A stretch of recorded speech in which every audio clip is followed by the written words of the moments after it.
This boy's father hated him with all his might, to the point that he betrayed him in his past life and ordered his neck to be split into 2 parts. But now that he has traveled back in time and knows everything that's going to happen, he does everything with perfection. Even as a tiny baby, he can already be considered a diaper assassin. His father, who used to hate him and treat him like trash, a piece of fresh manure, is now going to respect and take pride in this boy, to the point of wanting to register him as a legitimate son of the family's main branch. But how do you think he'll respond to this affection? Will he accept it or seek revenge? I'll tell you that as the story unfolds. For now, I can tell you that this boy was born with a magnet for women. Every beautiful and strong girl who appears near him falls in love instantly. Not even the saints will be spared. If he distances himself from these girls, they literally cry. And while they are crying, he's already hooking up with another girl. Dad's pride, literally. Someone's gotta sell tissues, right folks? Not everyone can just sit there and cry.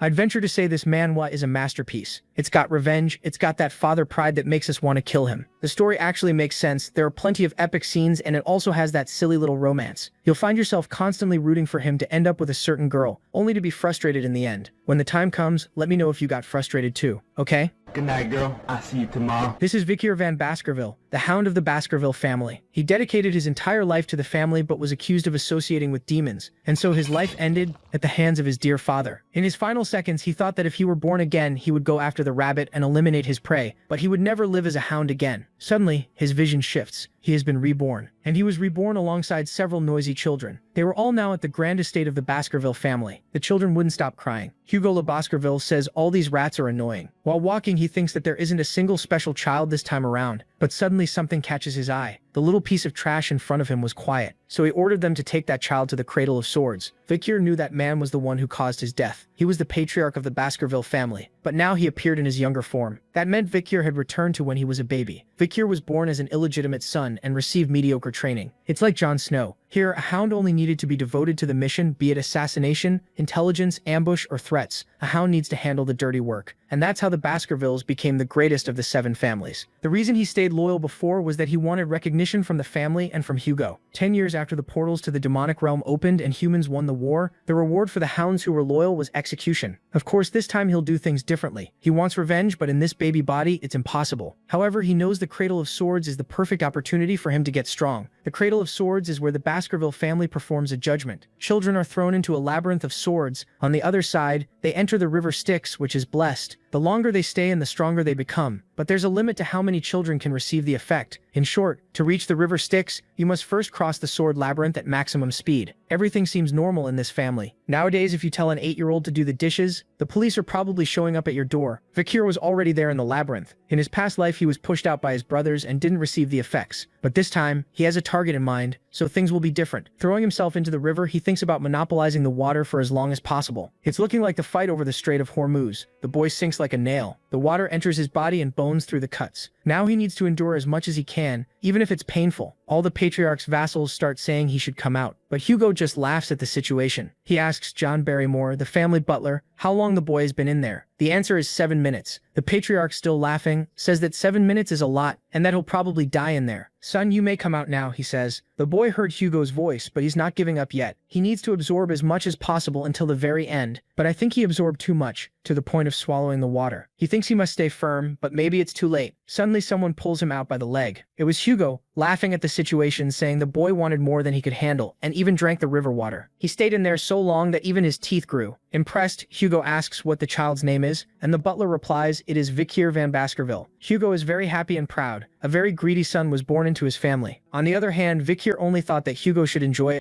it while he silently sharpens his canines, because he himself will make the Baskerville family vanish from history. In his last life, people called him a genius at 8, but inside his own house, he was still treated as average. By 20, he was leading assassination, scouting, and subjugation missions. At 29, he hit the wall created by the direct Bloodline's talent, and saw the limit of his sword skill. Then at 30, the gate to the demon world opened, and the Great War began. It lasted nearly 10 years, ending with humanity's victory. And when he reached 40, after fighting like the family's perfect hound, his reward was lies, slander, and a death sentence. Back in the cradle, he realizes he made it through the river Styx, which means he's already stronger than he was in his first life. While thinking that over, he notices an unfamiliar woman coming near his cradle. She quickly leaves a box behind, and it isn't a gift, it's an assassination attempt. 2 rare snakes crawl out. Victor can only wonder if they really needed to go this far just to kill him. Still, he catches one important clue. A maid called the woman Madam. That title narrows things down to only a few women in the Baskerville family. There's no time to think longer. The snakes strike, but he stops them with ease and kills them on the spot. The next day, everyone in the Baskerville house is shocked by a baby sleeping peacefully in the blood of venomous snakes. Every nanny on duty that day is tortured and executed, but no one uncovers how those snakes got into the cradle. Only Vikir knows the truth. 8 years pass. Professor Sadi explains that swordsmen grow through 4 stages: sword initiate, sword specialist, sword graduate, and the final stage, where the aura in the blade becomes solid and can change shape by the user's will. Those people are called sword masters. He ends by saying that Hugo Le Baskerville is one of them. Seeing Vikir van Baskerville lost in thought, Professor Sadi assumes he's focused on the lesson. But his real question is simple. How many years will it take before he can kill Hugo? Meanwhile, his brothers hate all the attention he's getting. They drag him to a secluded spot and ask about the rumors around him, like staying 7 minutes in the river Styx, or killing 2 snakes while he was still in the cradle. These 3 are the same brothers who attacked him in his previous life when he was running after being framed. They were known as Hugo's Trident. To test the first rumor, the one about 7 minutes in the Styx, one of them sneaks up behind Vikir van Baskerville and covers his mouth and nose. He could break free easily, but chooses to play along. 1 minute passes, then 3, then 10. Vikir van Baskerville endures it all without panic. Realizing they may have gone too far, the brother finally lets go, but before he can pull away, the protagonist rips off one of his fingers. The brothers shout that they'll go to a priest and have it reattached later. MC stops them with one cold question. Who said they were allowed to leave? Enraged, one brother rushes him and tries to stab him. Proving the second rumor true, the blade can't even pierce his skin. Now it's Vikir's turn. The brothers yell that they're older, so he should show respect, but in Baskerville, age means nothing next to strength and talent. One brother finally understands the rumors were real, right before Vikir van Baskerville punches him in the face. The next one tries to fight back and drops just as fast. One of them says they shouldn't fear him. They'll be healed soon anyway. But the protagonist has no plan to let them walk out so easily. He bends down, picks up the knife they brought, and calmly tells them that, since he's feeling generous, he'll allow one of them to leave. Which one survives is up to them. He tosses the knife over, warning that he won't wait long. At least one of the 3 has to live. With that, Vikir van Baskerville creates exactly what he wanted: the fall of the future Baskerville Trident. Elsewhere, the Baskerville butler, John Barrymore, reports to Hugo that the Morgue clan clashed with them again at the Ruby Mine and is now claiming that land is theirs. Hugo answers that he'll deal with it soon enough, since the Morgue clan will be visiting before long.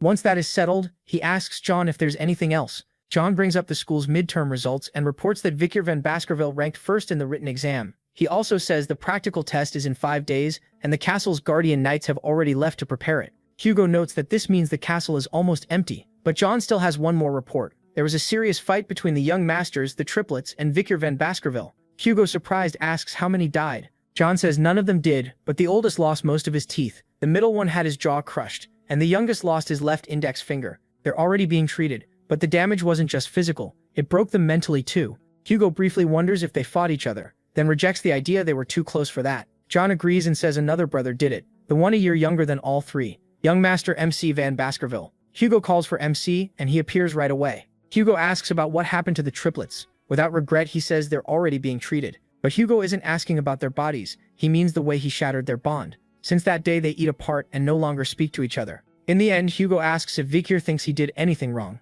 The protagonist says he didn't, he was stronger than they were. Hearing that, Hugo asks if he feels no guilt at all, and MC answers that the triplets approached him first, and he generously forgave them. He knows this well, he has no reason to apologize for what he did, and he throws back the same words Hugo once used on him in the past. He answers with Hugo's own old words: forgiveness is just something weak people use when they can't get revenge. That impresses Hugo because to him, power is justice, and if power is justice, then weakness is a sin. With that, he calls for the butler. Hugo tells him to take the protagonist to the food storage and give him whatever he wants. He also wishes him luck on the practical exam and warns him not to lose to anyone from the main family. The protagonist agrees, annoyed, and leaves. At the warehouse, he asks for chocolate. More exactly, cocoa beans. Not finished chocolate, but the raw beans. Even the butler figures he wants them because one bean can make 100 liters of chocolate, but MC doesn't want them as food. Their real use will show up soon. 5 days later, during the practical exam, the Baskervilles face an incident no one expected. Around the world, their family is known as the Berserker clan because even their children go through brutal training almost from the moment they can walk.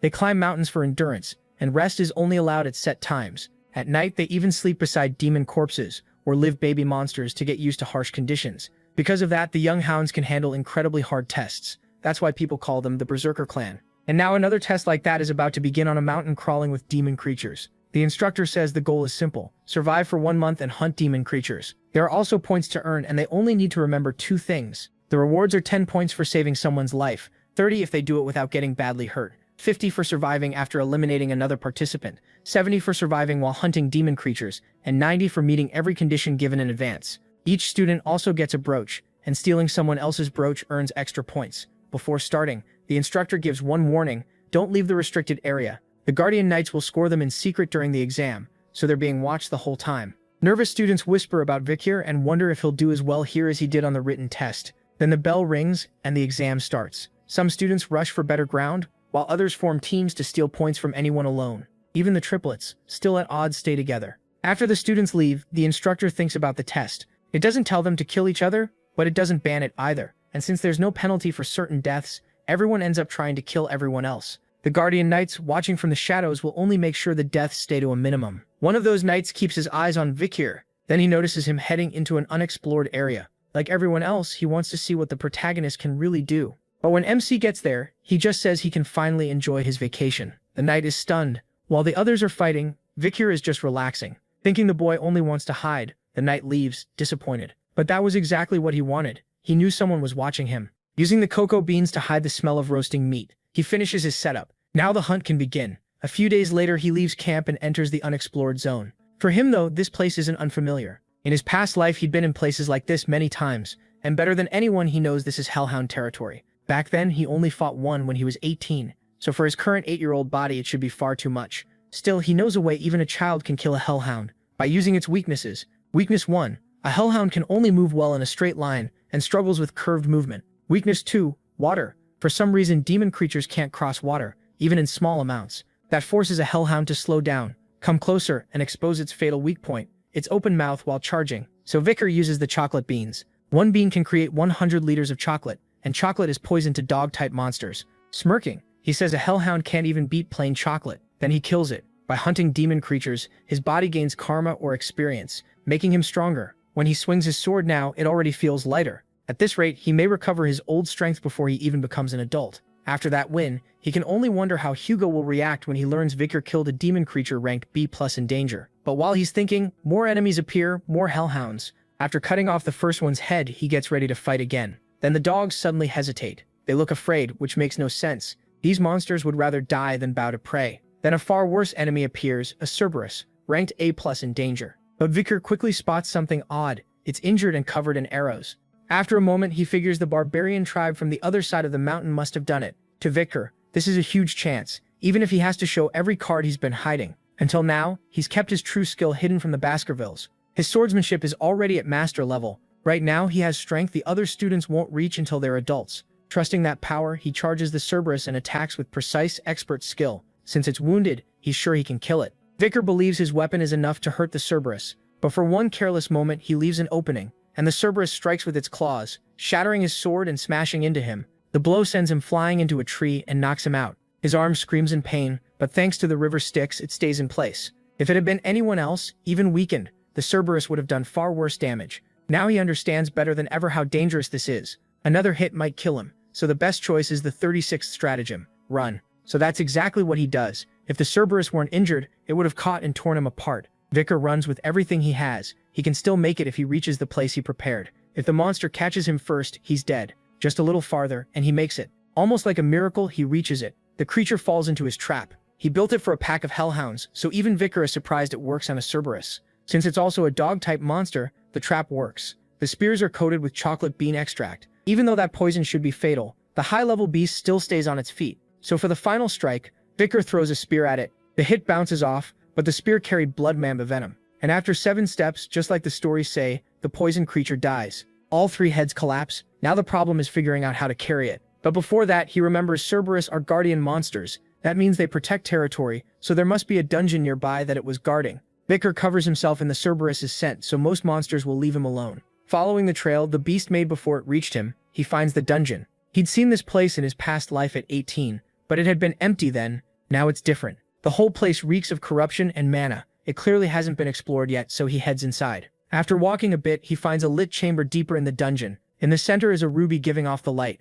Nearby lies a human skull, and at its feet is a note. The writer says his real name no longer matters, and calls himself Cain. The letter is meant to warn whoever comes next. According to his family's legends, this was an ancestral dungeon, and his younger brother Abel chose to enter it. Together, they cleared countless trials, killed thousands of monsters, and finally reached this stone chamber, where they found one last puzzle. That puzzle trapped them there for 3 full years. Reading that, Vicar can only think how badly they must have wanted the dungeon's treasure. And the final riddle was this. What entered was 1, but inside became 2. Only 1 may leave. That was carved on the stone. As he keeps reading, he learns that he and Abel spent a long time on that grim puzzle and came to one conclusion. They were twins, and in their mother's womb they had once been 1. After birth, they became 2, so to leave the dungeon with what they wanted, they had to become 1 again. In the end, after a long fight, he killed Abel. Then only Cain remained in the stone chamber. But nothing changed. To him they had become 1, yet he gained nothing. Despair took over. He had murdered his own younger brother. After endless regret, he finally decided to leave this place. His message to any descendant brave enough to come here is only one thing: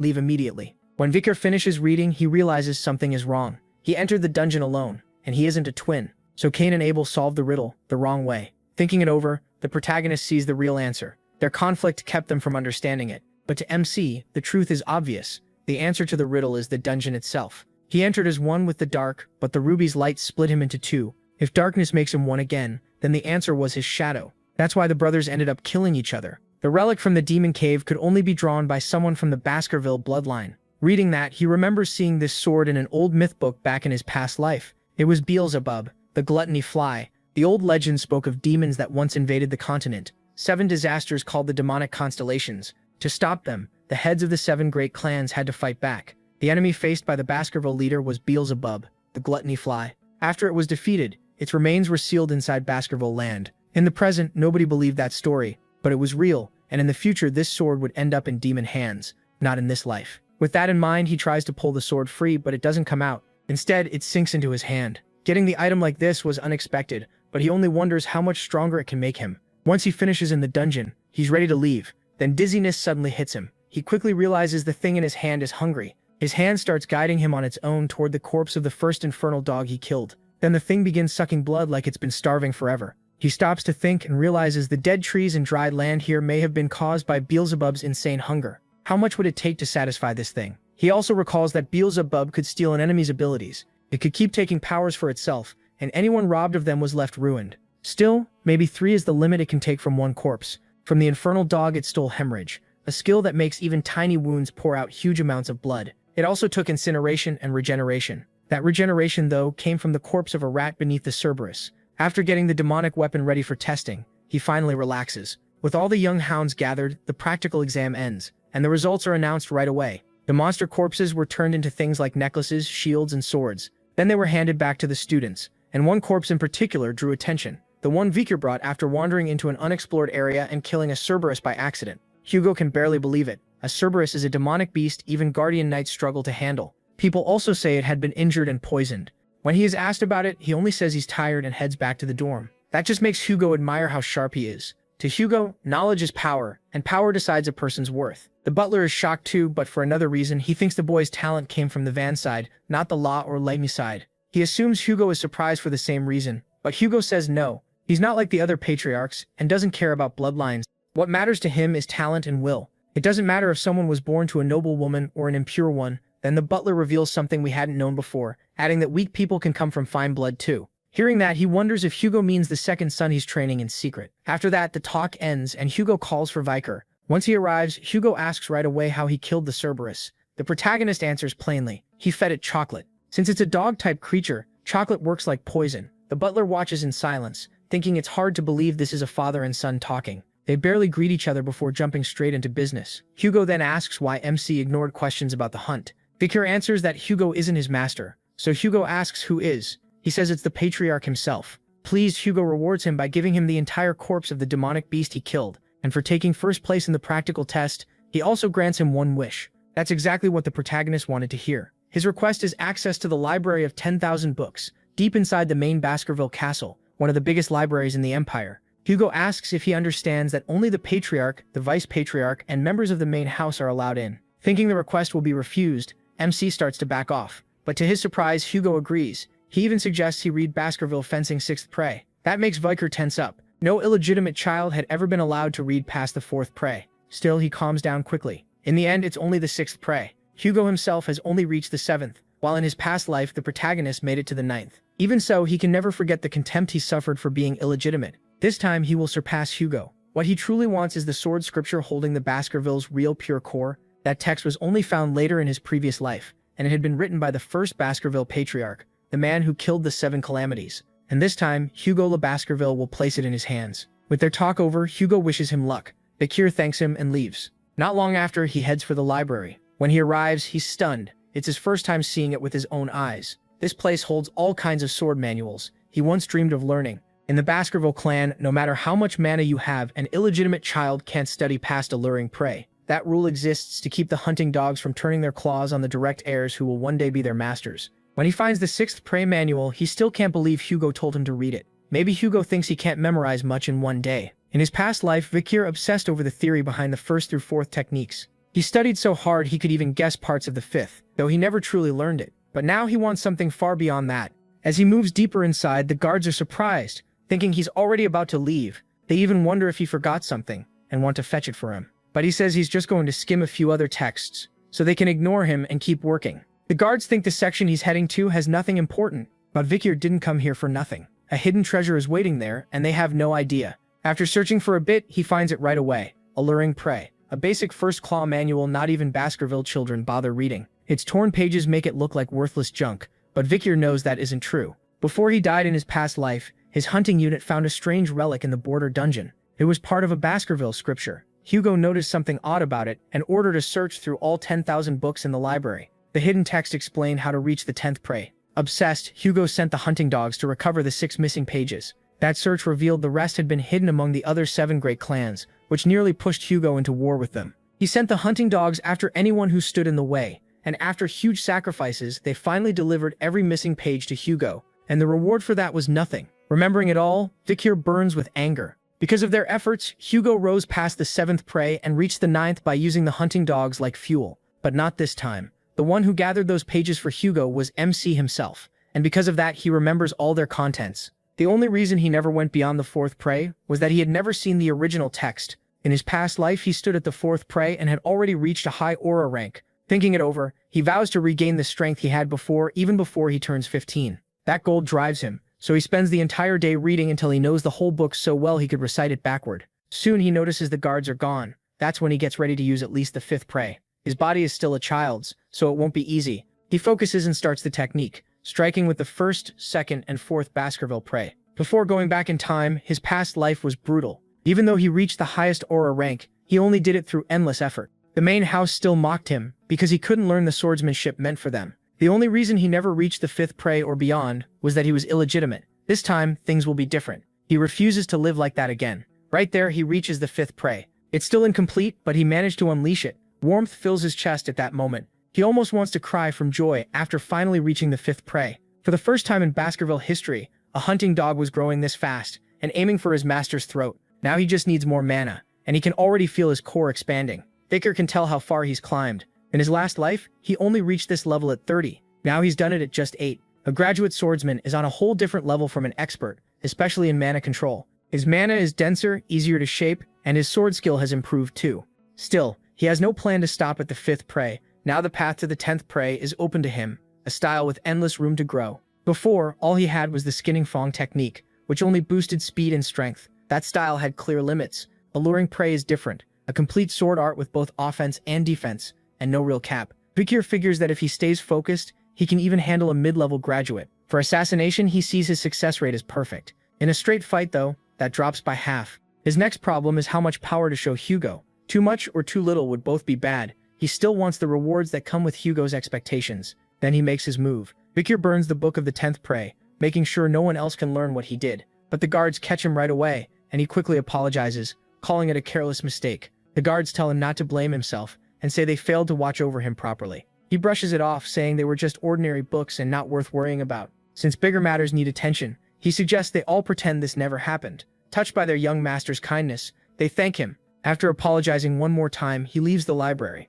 As they watch him go, the guards can only think about what a good kid he is. Later in the Patriarch's office, Hugo asks if the reading taught him anything. Bakir says it did, which instantly catches Hugo's interest, and Hugo asks what he felt in the library. The protagonist says it felt warm and sharp, yet also soft and easy to shape. Hugo and the butler freeze. Are those words describing aura? In this world, aura is the sign that someone has truly stepped into swordsmanship. Even gifted kids who train non-stop usually can't reach that point before 15. Hugo reins himself in and tells himself it can't be real. Vicar is only 8. Even so, he asks for a demonstration, and MC agrees. They head to the training ground. On the way, the butler asks how Hugo plans to test him. Hugo says he'll use a demon beast suited for the job, one he intentionally kept hungry so it would be more aggressive. Then they bring it out. It's an orc, a rank C creature, already worked into a frenzy. The onlookers think this is way too much. Normally you need to be around 15 to face one. Still, they calm down by trusting the Guardian Knights to step in if needed. Once everything is set, Hugo gives the order to release it.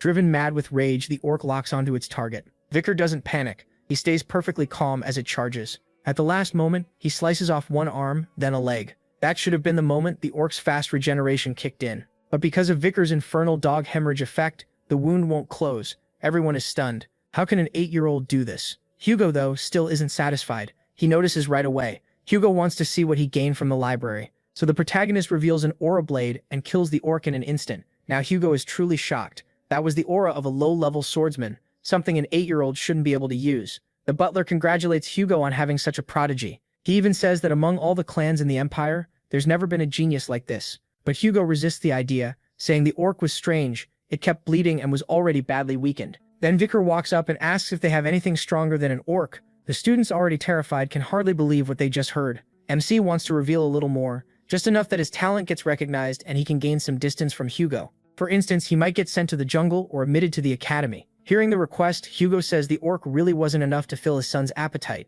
Then he orders them to bring the barbarian test subject they captured for experiments. Vicar asks if he can begin at once, and gets permission. He moves in quickly. The creature looks slow because of its huge body, but it reacts fast and throws the first punch. Vicar slips past it. Even when he gets a chance to strike, he holds back, which Hugo sees as the right call. The troll's regeneration is monstrous. If you can't kill it in one clean hit, you'll just waste your strength. So the only answer is to fight smart. The boys watching wonder what he is planning. Is he going to wear the troll down by dodging everything? From the protagonist's side, killing it would be easy if he used his real power, but that would create problems. He needs to win in a way that looks natural. One idea is to turn the troll's own strength against it, hit during its forward rush, and that's exactly what he does. He cuts the troll, but the wound closes almost at once. The crowd loses hope, thinking no 8-year-old could ever beat a troll. Vicar knows that better than anyone. With only the first prey, it really would be impossible. Seeing the same thing, Hugo tells him to stop before it gets dangerous. But MC cuts him off and says if he can't kill it with his next strike, he'll give up. Then he moves again and thinks about how much strength to reveal.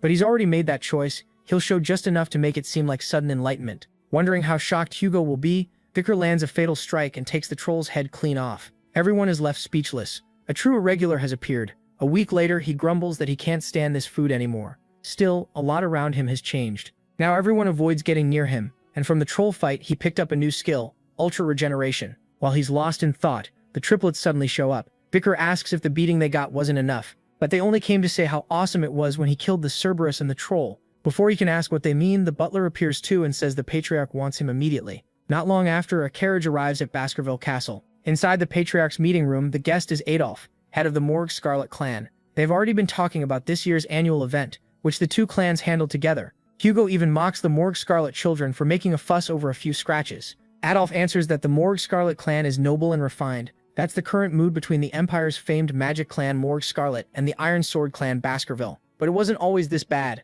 2 generations earlier, the Emperor declared that sword and magic should support each other. After that, the two clans started joint training for children from 8 to 15. The trouble began later over ruby mines found in their lands, and the relationship between the family heads slowly twisted. Even so, the Emperor ordered the joint training to continue.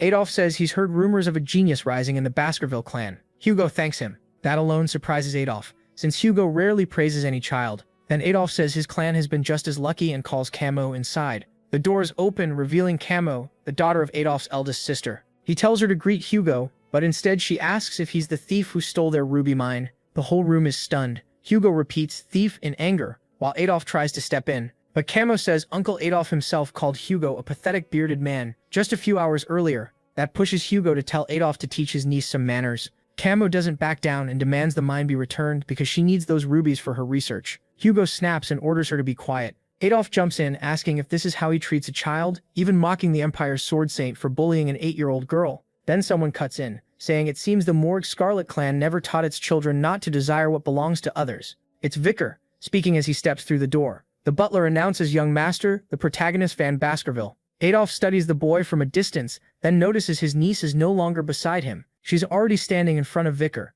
demanding to know what he just said. MC recognizes her at once. This is the Steel-Blood Empress of the Morgue Scarlet clan, the only archmage from that proud family ever called a genius among geniuses. In his past life, she made history by impaling enemies and turning them into a border wall, and now she keeps arguing that the ruby mine belongs to Morgue Scarlet. His first reply is that she must have worked really hard to come all this way just to throw a fit. Both clan heads are impressed by that answer. Camo bristles and asks if he really called it a tantrum. Vicar tells her yes, that's exactly what it is. Magic gathers in her hands as she declares she'll show him why the ruby mine belongs to Morgue Scarlet. The protagonist doesn't even flinch. A little later, a small city takes shape. Everyone is surprised, and Camo proudly says even someone as clueless as him should understand now. Vicar had expected an attack, but all she did was use magic to make a model of the city. She explains the border mine is where the best rubies come from. The issue is simple. The entrance sits in Morgue Scarlet land, but the tunnels below run into Baskerville territory. So in her view, since they can enter it, the cave should be theirs. She adds that Baskerville keeps yelling about trespassing and won't even agree to lease the area.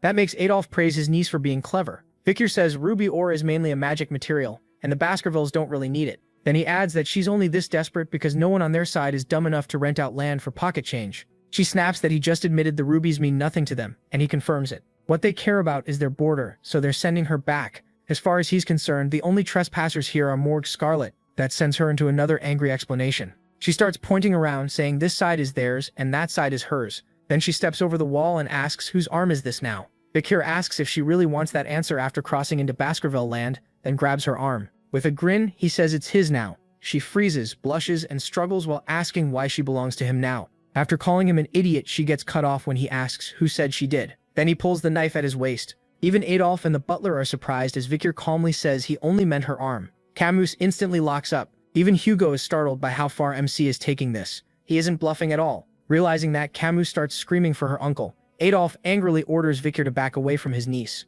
He immediately does as he's told. Camus rushes into Adolf's arms, sniffling, while Adolf demands an explanation from Hugo. He turns back to the protagonist and says he went too far, but Vicar only laughs and says sorry. Spinning the dagger, he says this kind of rough play is normal with his brothers. Still mad, the old man asks why a child even has a toy like that. MC apologizes again and says it's just a game kids in the Baskerville clan grow up with. Hugo cuts in, asking if the Morgue Scarlet leader isn't being a little overprotective over children's play. Then he says he has an idea for the ruby mine problem, and thinks Morgue Scarlet will like it. Still crying, Camus says she won't forgive Vicar for this. He just laughs it off. Not long after that, the friendly rivalry between Baskerville and Morgue Scarlet officially began. Kids from 8 to 15 gathered to show what they could do. This year, though, everyone's eyes were on Camus, Morgue Scarlet, the young talent from the famous Magic clan. Facing her was Baskerville's iron-blooded swordsman, Vicar van Baskerville. Morgue Scarlet had proposed a duel between the two rising stars of their clans. Camus tells him to get ready. She never holds back in a real fight. Then she starts casting at once. The crowd is stunned because Camus is using quadruple channeling at her age. The Morgue Scarlet leader glances over at Hugo with a smug smile, but Hugo doesn't react. A second later, Camus fires 4 spells at Vicar Age at once. He dodges every single one. Then she throws up an earth wall to stop him, but the protagonist kicks straight through it. Camus starts wondering if this is the power of Baskerville's Styx River. She shuts her eyes and braces for impact, but nothing comes. When she looks up, Vicar is about to flick her forehead and the hit lands like a gunshot. Even the Morgue Scarlet leader is shocked by the boy's strength. Camus feels completely humiliated and demands to know if he's going easy on her. MC only asks if it still hurts. Then he tells her to give up before it gets worse. Furious, she raises 2 earth walls at once. Vicar could have gone around them, but he decides to toy with her a little. He breaks through both walls in one strike. His hand stops right in front of her face, as he asks whose hand got past the wall. Getting ready for another flick, he says it's clearly the stronger one. The lump on her forehead looks even bigger now. Tears well up as she lashes out with fire magic, furious and hurting. Vicar knows he could end this any time, but he wants a way to settle it without really hurting her. Then he notices the boys behind him and gets an idea. One of them is a wizard, the other a swordsman, and they're competing to see whether the swordsman can cut through every spell. When Camus sees Vicar isn't even focused on her, she gets even angrier. At that moment, the wizard starts charging a much bigger spell, challenging the swordsman to cut that one too. For him, this is perfect. He points behind her and tells Camus to cast a barrier now. But it may already be too late. The Morgue Scarlet leader panics. The blast is huge. For a moment, no one can see the arena at all. Morgue Scarlet calls out for Camus. She's alive, but after blocking the spell with magic, her clothes are badly burned. Her biggest fear is that when the smoke clears, everyone will see her half naked. Right then, someone tosses clothing over her. It's Vicar, telling her to put it on. Through tears, she asks what he'll do without his shirt. He says that doesn't matter. Camus is totally flustered, wondering why he's suddenly being kind, until Vicar notices his arm is bleeding, likely from a shard of that old sword still holding aura. As the dust clears, people can finally see the two of them. The Morgue Scarlet leader finally lets out a breath of relief. The crowd can't tell who won, especially with the protagonist bleeding. Soon though, they start talking about how insane his physical ability is for a kid. Both of them are unbelievable talents for 8-year-olds. Later in the halls of Baskerville Castle, Hugo asks Vicar how the duel with the Morgue Scarlet girl went. MC says it was fun and that he understood why the match mattered. Then Hugo asks why he didn't strike right away, and he admits he hesitated because he'd never fought a girl before. Hugo tells him hesitation in battle only gets you hurt, and says that wound should teach him that lesson. Vicar is surprised. Hugo sounds worried about him. In his past life, Hugo had always seemed cold and brutal, the kind of man people said was changed by losing his first wife and eldest son so horribly. As they walk, Hugo asks what he thinks should be done with the ruby mine. The protagonist says they should let Morgue Scarlet have it. Hugo asks why, and MC explains that Baskerville's job is to push borders outward, so it's smarter to let Morgue Scarlet develop the place and take the losses. Hugo is thrilled and says that's exactly right. Once Morgue Scarlet gets the mine, they'll station plenty of people there. Then Baskerville only has to stir up the demonic beasts and barbarians nearby, solving everything at once. With a dark smile, Hugo says the rubies will be even better bait than Morgue Scarlet blood. Then they'll regret ever stepping into that land. He even praises Vicar, saying the boy's idea matches 90% of his own plan. He only got it because Hugo made the same choice in his past life. He also says they should watch Morgue's movements, but Hugo says that's already handled. Then, around the corner, someone stops them. It's the head of Morgue Scarlet, asking for a word before they leave. Camus stands behind him, red-faced with embarrassment. Hugo asks what he wants, and the man says there's one important thing to discuss. Leasing the land is only part of it. When Hugo asks what Baskerville would gain, Morgue Scarlet gets straight to it, an engagement. The old man proposes tying the two clans together through marriage, suggesting Baskerville's eldest son and his niece, the eldest daughter of Morgue Scarlet. He says she has everything. Looks, brains, the whole package. According to him, she'd be the perfect match for Baskerville's heir. Hugo points out his eldest son is nearly 25, and the age gap is too big. The old man says he doesn't care about that, but Kami cuts in. She declares she won't marry anyone weaker than her mother. The old man laughs and says if that's the standard, she'll stay single forever. Then Kami says the age gap also matters. She wants someone her age or even younger. Hugo starts getting annoyed and says this isn't a buffet. Kami fires back that she knows, but she won't just take whatever is handed to her. Then, red all over, she glances to the side, catching both Hugo and the Morgue Scarlet leader off guard. She's looking at Vicar van Baskerville. The old man instantly starts sweating, then quietly reminds her the protagonist isn't pure blood and is a bastard son. He even says a mixed blood dragon is still just a mutt. That pushes Hugo close to fury. Was he actually starting to care about Vicar? He says the person involved should have a say too, then asks what his son thinks of the idea. Kami waits nervously, too embarrassed to look up. MC studies everyone for a moment, then gives an answer that shocks them all. No one can believe what they just heard. He says clearly that he'll only agree if his family orders him to. The old man is furious, thinking the protagonist is being disrespectful to the direct-line daughter of Morgue Scarlet. Kami meanwhile starts wondering if he truly doesn't like her, or if he's only pretending. Embarrassed, Kami stays quiet, but Hugo cuts in and says direct blood means nothing in Baskerville. He adds that even famous families can have weak children, while another branch can produce the better one. That makes Adolf think Vicar must be far more important than he first looked. So he steps closer and studies MC from top to bottom. He already knew exactly who Adolf Morgue Scarlet was. He was a Sixth Circle Master, one of the strongest figures in the elite magic clan, Morgue Scarlet. Adolf says raw talent alone is nowhere near enough to become Kami's husband. Resting a hand on Vicar's shoulder, he adds that this marriage idea came from the clan, not from him. He even says not even Baskerville's legitimate sons would be worthy of Kami. Adolf tries to force the protagonist down with pressure on his shoulder, but the boy doesn't budge or react. When Adolf demands an answer, MC calmly says he stopped listening the moment Adolf claimed he wasn't speaking to him. Kami is stunned by how boldly he talks to her uncle, while Hugo just laughs. Adolf bursts out laughing too, then asks to speak with the boy more seriously at the training ground. Hugo teases him. Was the Empire's great mage really going to question an 8-year-old? Adolf says this isn't a clan matter, just a request from an uncle. Kami herself doesn't seem to want that, but Adolf is already irritated and tells her to stay quiet. He presses the request again and Hugo finally gives in. If Adolf wants it that badly, then fine. They head to the training ground outside. Only Hugo and Kami stay to watch. Adolf says he wants to see what Vicar can really do, so he tells him to show everything he's got. He agrees. Still, he thinks Adolf might pass out if he actually showed everything. Then Adolf casts a spell and says he'll make things fair. He starts shaping something with magic. Kami is shocked. Her uncle is blending fire, earth, and water perfectly. The spell forms a jar filled with water. Adolf places it on his head and says if Vicar can spill even one drop, he wins. The protagonist knows Adolf is a monster. He couldn't even scratch in his past life. But now this is the perfect chance to test his new strength, and he's sure Hugo allowed it for the same reason. When Adolf tells him to come, MC decides not to reveal too much, just enough to satisfy Hugo. From the side, Cam warns that charging her uncle head-on is a bad idea. Then Victor pauses. He's impressed. Adolf has raised a barrier he can't get through,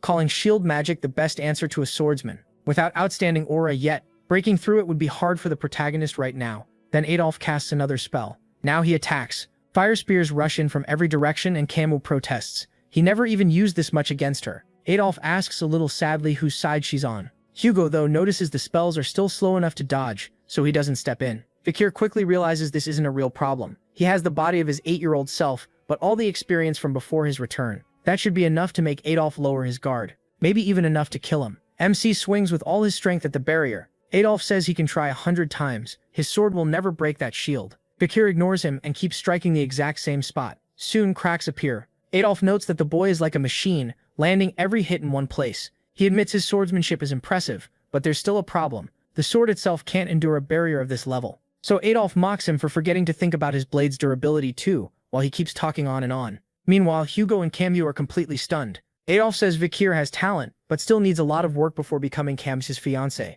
Then he feels something drip onto his forehead. A shard from the protagonist's broken sword has pierced the jar and water starts pouring out. MC says that should be enough, then asks if Adolf wants him to spill even more. At that moment, Camus looks completely taken. She's already thinking this means they should get married. Hugo starts laughing, sure that result was no accident. Victor van Baskerville, the son from a lesser branch, might be turning into a hunting dog far sharper and stronger than Hugo expected. 7 years pass. At the Baskerville training ground, a raging monster is set against the children. They rush in together to face it head-on. Bringing it down is no easy task. Several of them get thrown back hard. Their instructor, the family's guide dog, tells them they have to decide fast, even if that means retreating. And they can't get greedy chasing a vital hit. The triplets attack at the same time, much stronger than before. They manage to deal real damage to the beast. It recovers, but the children keep working together. That makes the ending clear. They win, and the instructor applauds their effort. He announces that every young master has reached low-level expert swordsman rank and mastered the first grip of Baskerville fencing, bringing their 7 years of training to an end.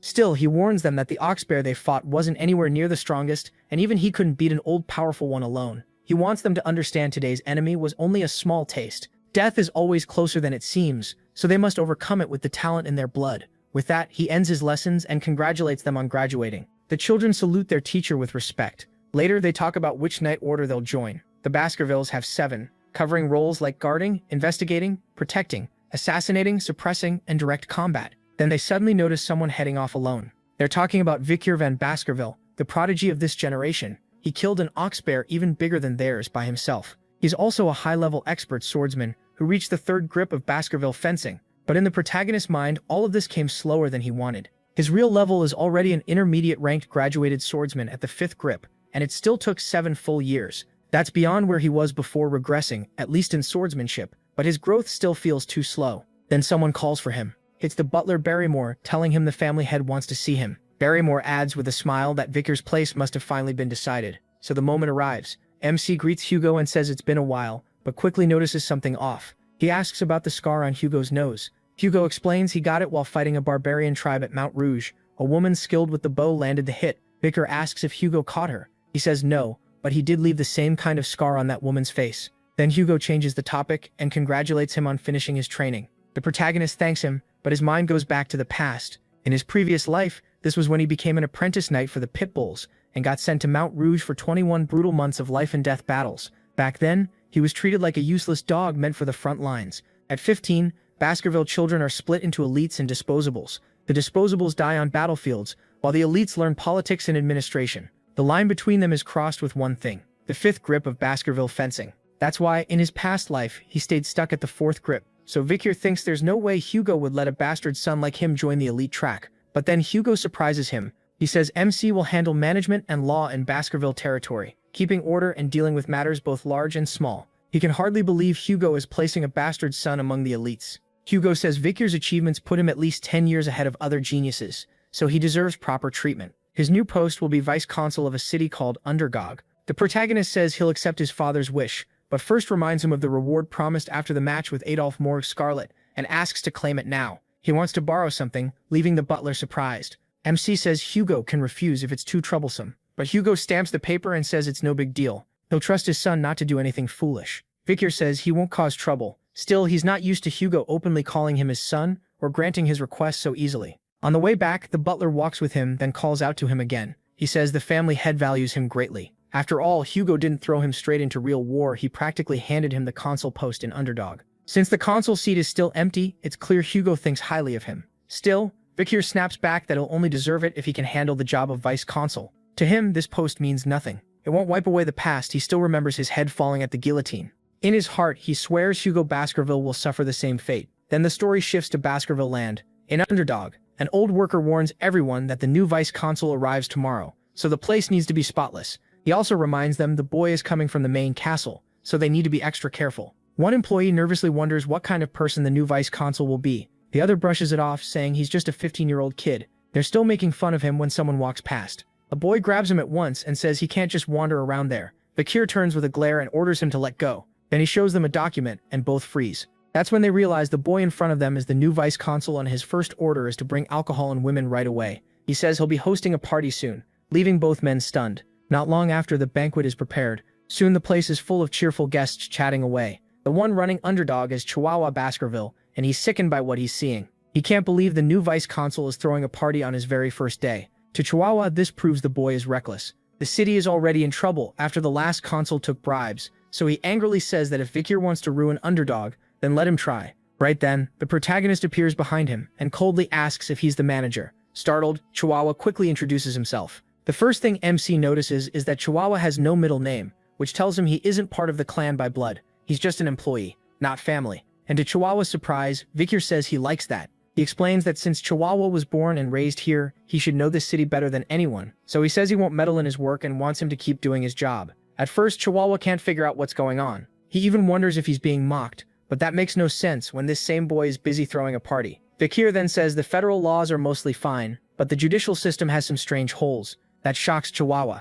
He's impressed the protagonist read and understood all that so fast. MC points out Underdog's real problem. Black market businesses are thriving, and money here stands above the law. That won't be fixed by shutting down a few operations. They need to take down the people at the top. He sums up the vice consul's job as making laws and enforcing them while still respecting the laws already in place. But now he plans to add one more. In a week, he intends to crush those criminal businesses, and to do that he needs a reason people will accept, even if the targets are clearly breaking the law. After all, he's young, inexperienced, and wasn't even supposed to arrive until tomorrow. So if he wants people to follow him, he'll need a setup. As he puts it, he's going to pile up trash and lure in the flies. Hearing that, Chihuahua starts seriously worrying about the new vice consul. The next day, on Underdog's main street, a crowd gathers, unhappy and curious. Vikir stands in front of them ready to speak. He's apparently been there all night, which drew even more people in. At last, he begins and introduces himself as the newly appointed vice consul. Some think he looks too young, some say he's cute, and others just see a spoiled brat. He starts by saying everyone has read the notice posted here, these are the laws now in effect.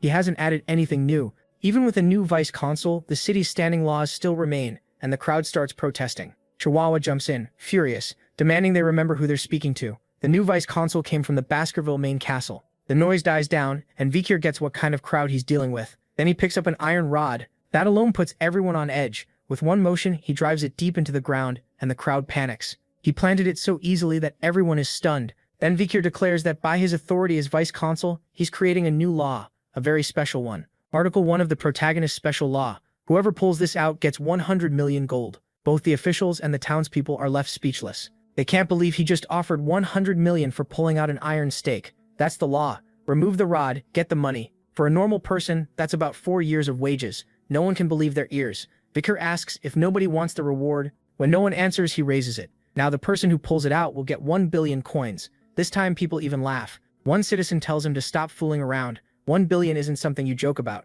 Chihuahua looks like he's about to lose his mind. When Vikir sees no one will step up, he does something that shocks everyone. He raises the prize again to 10 billion for whoever removes the rod. That's equal to about 400 years of pay for an average person. Vikir grows irritated when the crowd still stays silent. To them, the whole thing feels unreal. Whispers spread fast as people guess what would happen if someone actually tried. Looking at MC's sword, they assume anyone greedy enough to touch it would be killed. He is about to ask again if no one will take the chance when a hand rises. A small, humble-looking girl asks if she can try. A man who knows her, Judy, the flower girl, warns her not to go, saying she'll get hurt. But Judy says her mother is sick and she has to do something. She even asks him to look after her mother if anything happens to her. The man is left speechless. Judy then stands before the city's vice consul, unsure if he'll kill her. Vikir only points at the rod and tells her to pull. Judy crouches down and grabs it. With a little effort, she pulls it out so easily that even she can't believe it. The crowd is stunned. Judy thought it would be impossible, and when the protagonist reaches into his coat with a fierce look, she thinks she's dead. Instead, she hears coins. Vikir hands her 100 million and says this is just the beginning. She takes the money, still confused. When he asks where she lives, MC explains that 10 billion is too much to carry, so he'll send it to her home with guards to protect her. Patting her head, he says this is how the law works, and from now on, it will be enforced that way. Chihuahua is so stunned he can't even close his mouth. The whole town stands frozen. What happened today makes his special law spread faster than even the Baskerville family's own rules. People now understand one thing clearly: break the law and you're punished, follow it and you're rewarded. After Vikir's special law was announced, crime in the city was cut in half. Chihuahua is in tears, saying he'll follow the protagonist for the rest of his life. But to MC, this is just a version of something Kamada Bourbon did in his past life. The real problem comes next. They now have to fill the giant hole that 10 billion made in the budget. Luckily, Vikir already knows where the illegal groups are and plans to seize all their dirty money. Chihuahua asks how he knows any of that. He casually says he can feel it, though the truth is tied to his past life. While Chihuahua is still amazed, someone enters and reports that a certain committee wants a meeting. Just as the protagonist expected, the city's nobles who do nothing but eat and sleep now want to see him. Chihuahua quickly lists the families in that committee, adding that it's supposed to be just a social club. Still, it's obvious they have complaints about Vikir's special law. MC only smiles and says the flies have finally caught the smell of the sewer. In that case, he says, it's time to wipe out the pests feeding off the city. The scene then shifts to a luxury club hotel in Underdog. Deep inside is a VIP room that costs 10 million gold for just a few hours, and a party is going on there now. The guests are the 7 members of the committee that invited Vikir. All of them are children of native clans living in Baskerville territory. At that moment, they're stacking bottles worth 100 million gold each into a tower. One of them even says the servants can drink whatever spilled on the table, and they thank him for the kindness. They brag that their money never runs out, all thanks to the Baskervilles. They're also involved in slave trading, using barbarians captured during the Baskerville family's expansion. Laughing it up, they boast that they live better than people in the capital, while still enjoying the protection of the main family. One blonde man even calls the Baskervilles their hunting dogs, saying they wiped out the entire Mesodrano clan over a few lies,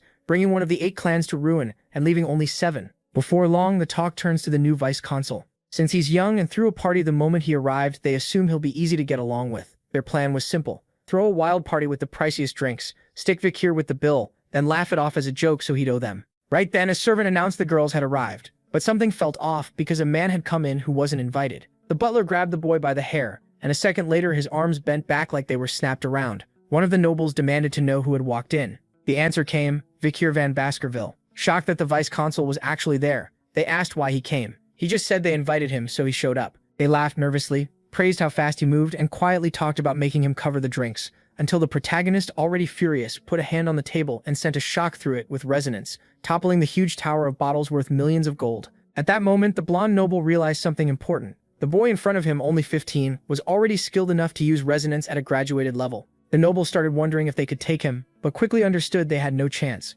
Then Vikir stepped toward one of them and the man froze. Without being asked, he started giving in, saying they would pay for the drinks. MC answered that of course they would, unless they really thought they could party first and dump the bill on him after. Realizing they had gone too far, the nobles scrambled to explain it away. They claimed this was only a test to see what kind of vice-consul he was. Vikir drove his fist down on the one beneath him and said a dog does not get to test its master. These people felt fearless because of their money and influence, but only because they had never faced real terror. He asked if they knew why the man under his foot had ended up like that, because if they didn't, they would share his fate. The blonde man forced a nervous smile and said he understood. Vikir replied that if they knew and still acted this way, then they needed an even harsher beating. Everyone shouted that he couldn't get away with this, but he was already in front of them, listing their crimes: kidnapping, illegal slave trade, and even insulting the Baskerville clan. They had done all kinds of filth in this city, and then he started beating them all. As he hit them, he said an animal can't be tamed without being taught first. Now it was time to punish these little dogs who feared nothing. Sometime later in the prison halls, Chihuahua could hardly believe what he was seeing. The blonde noble kept yelling that he'd tell his father, and that Vikir would never be forgiven. Watching him fall apart, Chihuahua asked why the protagonist beat them so badly, saying maybe he could have shown a little restraint. MC told him not to worry, he hadn't even begun yet. These leaders were supposed to stop corruption and help the region, but instead they'd become rotten and now even wanted a piece of Baskerville power. The fact that they still wanted revenge proved they had learned nothing. By sunset, Vikir planned to execute them all. And just like that, it was happening again. Old Chihuahua asked if he was serious, and he said he wouldn't stop with them. He'd kill everyone tied to them too. The prisoners instantly begged for mercy and offered money for their lives. Chihuahua asked if the native clans would really allow this. If Vikir did it, He could lose support in later talks and trigger retaliation, but the clans would have no room to complain if these men were linked to the city's criminal groups, and if proof was missing, they'd make some. Then the protagonist began reading out the charges. Kidnapping and trafficking women came first, followed by bribery, threats, extortion, robbery, and murdering officials. The blonde noble shouted that he never did any of it and would accept punishment if there was real evidence. Vikir answered that he talked like a guilty man who had already erased the proof. Then someone called out from behind MC. This was the man he had been waiting for. He was carrying a strange bag and grinning as he said he brought everything requested. Vikir thanked him. Inside the bag were all kinds of tools. The man said he'd spent over 30 years torturing people and had never seen tools like these. He told him they were common where he came from. That made the torturer joke that the vice-consul must have come from hell. Vikir just smiled and asked if he wanted to learn a few new methods. The man quickly refused, saying even he might throw up watching them being used. The protagonist answered plainly, he was a surgeon. In his past life, he had learned many things while interrogating demons. As he took off his coat, he asked where all their confidence had gone. The same confidence that said they'd never confess.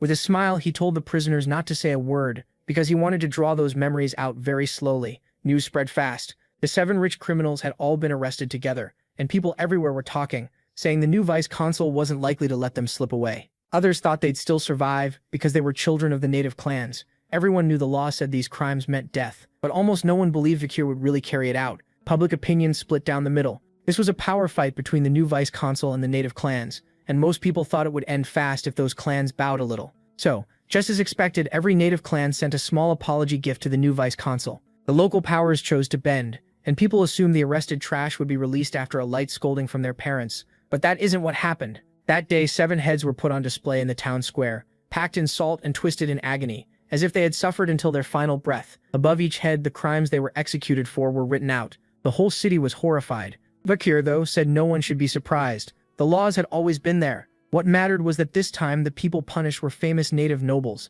and that would bring real change. Once the nobles took this as a declaration of war, they would definitely strike back, and when that happened, it would end only when one side was wiped out. This city was heading for a bloodbath. Vikir looked at Chihuahua and told him to get ready. He'd join the next operation. Chihuahua still didn't get it, but soon they were somewhere else, and he was wearing a mask. Looking back, he asked if this was really the plan. MC only asked whether he doubted him. It wasn't doubt, just that the plan sounded insane. Around them, people dragged cages and hauled slaves toward a tent. Vikir's plan was to have himself sold to the nobles as a slave. Soon a masked man announced that the circus was about to begin. He checked Chihuahua's identity papers, as he posed as someone from the Mablanc family. After confirming the certificate, the man asked if Mablanc had come to sell something. Then he looked over the merchandise and was instantly impressed. Mablanc had brought a black-haired, white-eyed slave who would surely sell for a huge price. Inside the circus, the auction started as the crowd buzzed about slaves and luxury goods. The presenter opened with a rare product caught in the wild, an A-rank demonic beast with 19 hearts called Mercy Lego. Saying every part of it could be used, he started the bidding at 100 million.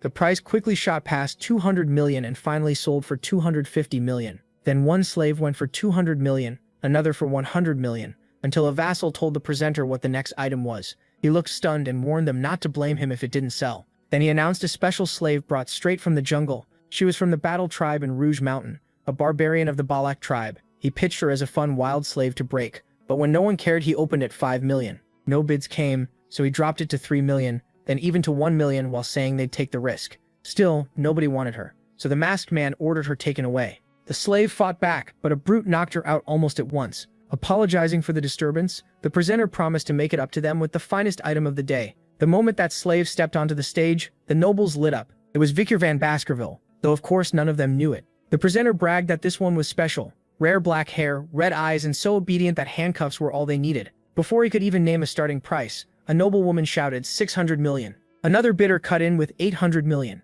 making her demand to know why he wanted a male slave. They started arguing over him until someone else raised it to 900 million. Then another bid came in at 6 billion for the boy. Even the presenter was stunned by that number. The crowd quickly realized the one offering that much was Baron Gambino from the Granary territory. Rumor said he had recently swallowed a pile of illegal funds and grown much more powerful. When his vassal asked if the price was too high, the Baron said he'd make it all back and more by reselling the boy in the capital. She says he's still worth a fortune, but they'd have to keep his body untouched. That made the Baron snap at her to shut up. Cindy Wendy had no choice but to stay quiet. The Baron took her in when she had nowhere to go. The presenter warns that if no one bids higher, the sale is over. Thinking he got a bargain, the Baron walks up to claim Vikir. He tells the boy he belongs to him now and says not to worry, they'll have plenty of fun soon. He just lifts his arms and the man asks if he wants the cuffs taken off. Instead, the protagonist says there's no need and snaps the handcuffs on his own. Then he steps forward and smashes the floor with one stomp. Furious, Bakir says if the Baron wants to play, they can start right now. Grabbing the man's bird, he says they'll play shield and spear.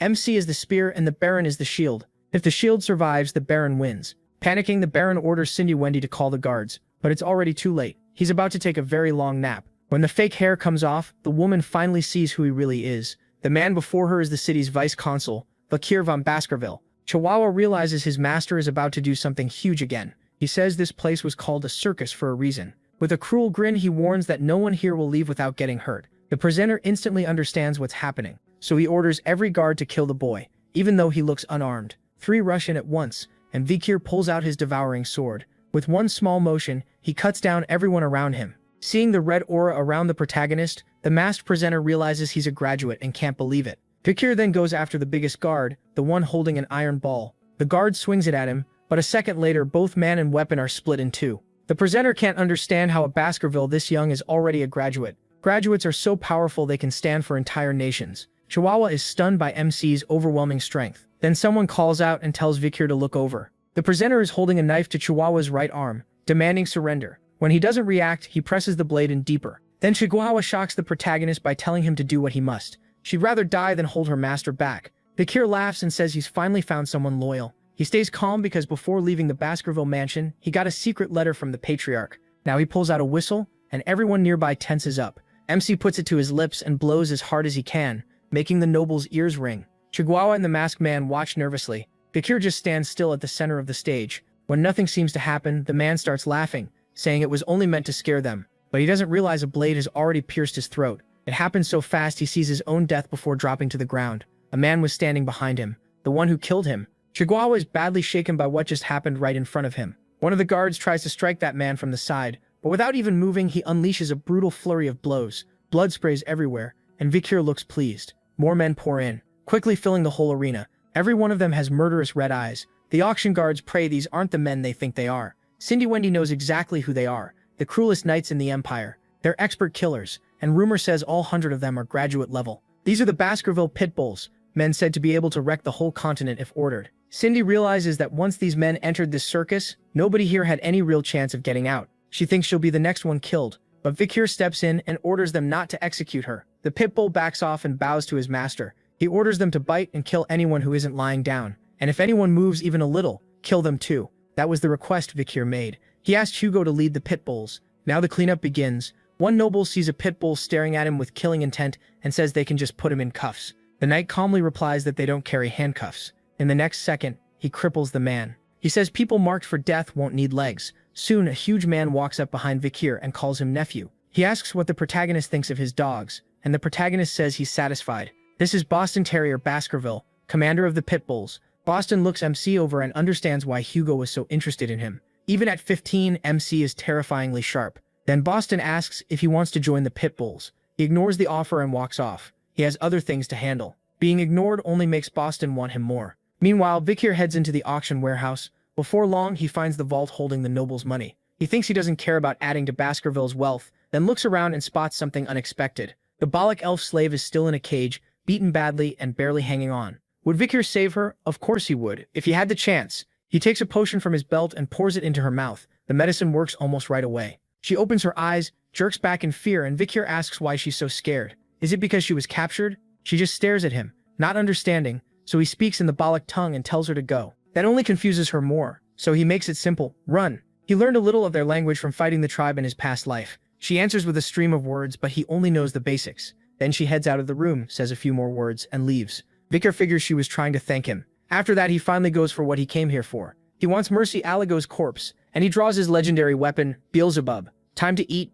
By the next morning, rumors spread that the nobles and officials from the auction had been thrown in prison with body parts cut off. That same day, the city's great demonic group disappeared for good, and every VIP tied to that club was exposed. After the investigation, 7 noble families with accused relatives sent letters demanding justice from the consul. Vikir answered coldly. Illegal slave trading means death. He got testimony from all the executed prisoners, and it would soon reach the imperial family. Then the heads of those 7 families came to the consul and begged for mercy from the man who killed their relatives. The protagonist's reply was simple. Their lands inside Baskerville territory would be seized, they'd all be charged with treason, and 3 families would be wiped out completely. To keep order after that, more officials had to be hired, which made unemployment in Underdog drop fast and made the people like Vikir more than ever. His bond with his secretary Chihuahua also got better. Chihuahua says he owes his boss his life for saving him on circus night. During all this, MC also practiced his writing, which amazed Chihuahua. Not only had Vikir learned to write, he was already drafting new laws. If this genius kept working here, how far could Underdog grow? Later that night, he visits the prison and apologizes for coming late because work kept him busy.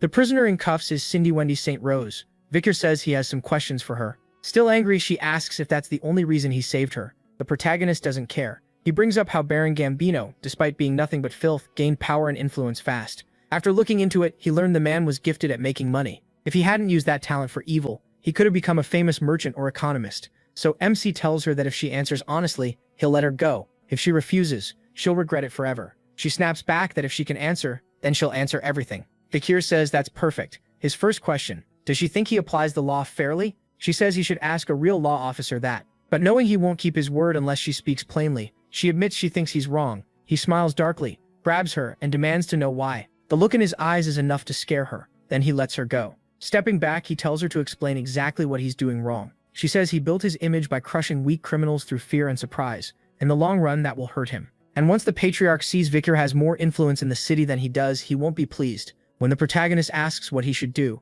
Cindy Wendy says he should hand all authority back to the Baskervilles and give the patriarch full credit for what happened here. Until he's old enough, he should go to the Black Mountain Range or the Empire Academy. Either way, he needs to stay quiet and build his strength in secret. Then, when the time comes, he'll give the Baskerville patriarch exactly what he has coming. Right then, a heavy pressure filled the room. Vikir says the way she talks makes it sound like she's telling a dog to bite its master's throat. The pressure coming off him turns crushing. Even so, she sticks to her answer and says that's the only way for a hunting dog like him to let out his anger. MC studies her, then breaks into a wide smile and says he likes what she said. That shocks her. He admits her advice is solid, and it matches what he was already thinking. So, just like he promised, she can go free. Stunned, she asks if he really means it, and he says he never breaks a promise. As she heads out, she says she hopes he never regrets this choice. Then he stops her and asks if she knows the Mesmenero family. It was the 8th house wiped out in Underdog, a rich merchant family. In the end, they met a terrible fate. It started when the youngest Mesmejuro showed off sword skills he learned at a birthday party. The Baskerville envoys were shocked by the boy's talent because the moves he used were secret techniques known only to the Baskervilles. Once word got out that a top military art had leaked, the Baskervilles sent out their hunting dogs. That very day, the whole Mesmejuro family was slaughtered. But the real cause was a group of young devils from 7 other families. They stole the sword book, the same one the young Mesmenero learned from. Acting clueless, she asks what this story about the 8th family has to do with her. Vikir goes on, saying one person survived, a 1-year-old girl taken by those 7 nobles. Because she was so beautiful, she was put through every kind of cruel torture they could think of. Angry, Wendy says she won't listen to any more of this and turns to leave the room. But he says he's not done. Later, a new vice-consul came to the city and punished every criminal he could catch without mercy. By chance, those criminals were the same 7 idiots who ruined the Mesmenero family. That vice-consul tortured them hard, and as they slowly died, they spilled every sin they had committed. That's when one of them begged forgiveness for a deadly crime. Crying and furious, she asks if he really expects her to believe any of that. He tells her she's the last Mesmenero, so she already knows her own past. She asks how she's supposed to trust him. How can she believe he really caught them all and made them beg? Vikir grabs a torch to light the way and says she'll believe it when she sees it herself. She's left speechless by what she finds. The bodies are still there, and on the floor they'd written over and over that they were wrong and didn't want to die. Seeing that, she breaks down and throws up. Walking closer, the protagonist says those men paid for their crimes, but the Mesmenero family's revenge still isn't finished. Cindy Wendy Mesmenero should aim all her hatred at the Baskerville family. That revenge belongs to her. Confused, she points out that he's a Baskerville too, and asks why he's helping. He only says that's a stupid question. She doesn't get what he means, but says she'll repay him someday. She swears that no matter what path he takes, he'll never lack money as long as she's around. Vikir likes that answer and says he'll remember it. The next morning, someone comes to the door. It's Chihuahua, saying the vice-consul sure likes to sleep because the sun is already up. But when he checks, the bed is covered in ketchup, and bodies are scattered around the room. Umsi wakes up like normal and says good morning to his secretary. He even jokes that he barely remembers what happened and might have killed them in his sleep. Chihuahua asks what kind of childhood he had. Vikir says, a very violent one. Lately, things have gotten especially dangerous. He's taken 2 poison arrows, drank 4 poison drinks, and survived acid, fire shots, and a cart trying to crush him. Things are getting out of hand. Should Chihuahua be worried? He says he'll be fine. At the last legal auction, he got an A-rank vitality skill called Infernal Buffalo. That power, along with his trip into the Styx River, is why last night's assassins couldn't kill him. Chihuahua jokes if his shirt got washed in the Styx too. Vicar asks what that's supposed to mean. Even so, he's fed up with all this and plans to find the one behind it and kill them. Later, a carriage arrives with the Baskerville banner. Someone from his family had come to meet him. But the moment that person started stepping out, Chihuahua panicked and quickly bowed. The visitor was the protagonist's family butler. As they greeted each other, Chihuahua could barely hide his awe.